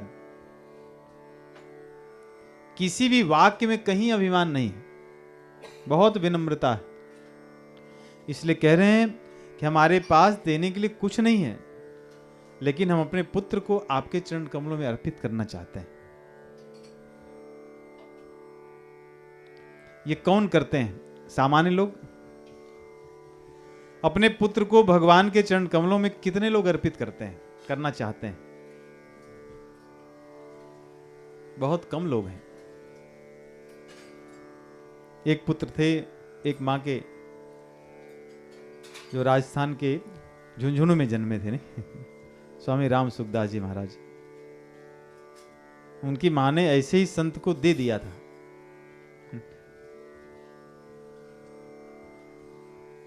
किसी भिक्षा देते नहीं। माता ने पुत्र को संत को दे दिया था कि आप ये इनको ले लीजिए। उसका क्या लाभ हुआ हम सब जानते हैं। ऐसे जितने भी संत भगवंत विचरण कर रहे हैं, इनके माता पिता ने उनका दान कर दिया है। उनकी करुणा कृपा का फल हम सब भोग रहे हैं। भगवान की सेवा का यह भी एक मार्ग है और श्रेष्ठ मार्ग है जो बाली ने किया कि मेरा पुत्र मैं आपके चरण कमलों में अर्पित तो कर रहा हूं, लेकिन बिगड़ा हुआ नहीं है।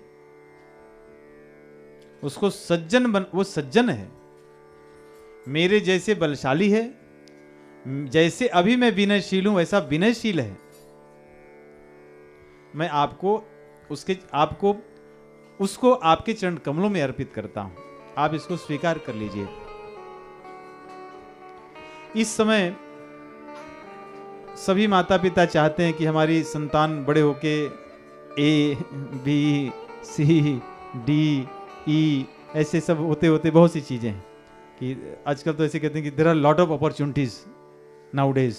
हमारे समय में तो 1, 2, 3, 4, 6 ही थे, अब तो 6000 हैं। लेकिन कभी ऐसा अवसर कोई नहीं दिखते कि हमारी संतान बड़े होकर के संत या विरक्त बनेंगे।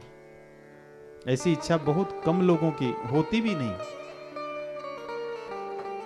लेकिन संसार में ऐसी भावना भी होनी चाहिए। जो भगवान का भजन करने वाले लोग हैं, उनके मन में यह भाव होना चाहिए, भगवान से प्रार्थना करनी चाहिए, प्रभु ऐसा अवसर बने कि हमारे परिवार के लोग, हमारे जो संतान हैं, आपके मार्ग में लग जाएं।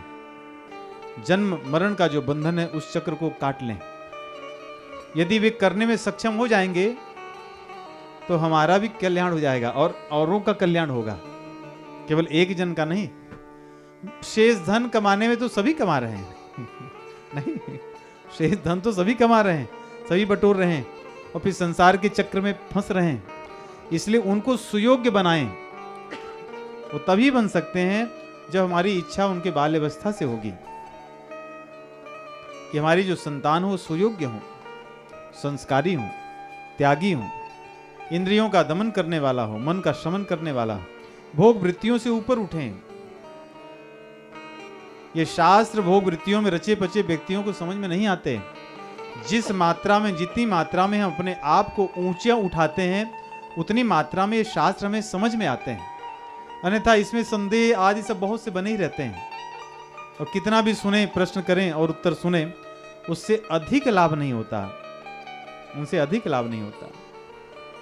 इसलिए बाली का प्रसंग बहुत महत्वपूर्ण है। कई बार बाली के प्रसंग हम लोग ऐसे ही प्रसंग समझते हैं और उसमें घूम फिर के 2-1 प्रश्न पूछ करके अपने आप को संतुष्ट कर लेते हैं। गुड अच्छा है कि किसी ने तार्किक ढंग से समझा दिया तो हम मान गए, नहीं तो फिर मन में कोने में कहीं तो रही जाएगी कि रामचंद्र जी ने अच्छा नहीं किया है।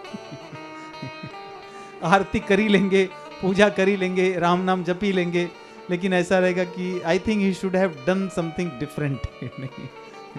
क्योंकि हमारी समझ ही वहां तक नहीं है, इसलिए हम उसको कैसे समझ सकते हैं।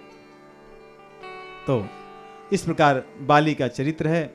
भगवान के चरण कमलों को अपने हृदय में धारण करके बाली भगवान के धाम में जाते हैं और शरीर किस प्रकार छूट गया हमें पता नहीं चला। तो यहीं पे कथा को विराम करेंगे। कल शेष रामायण के बचे हुए जो कांड हैं उनका पाठ होगा और कल प्रवचन भी होगा और आप सभी लोग आइए, आनंद लीजिए।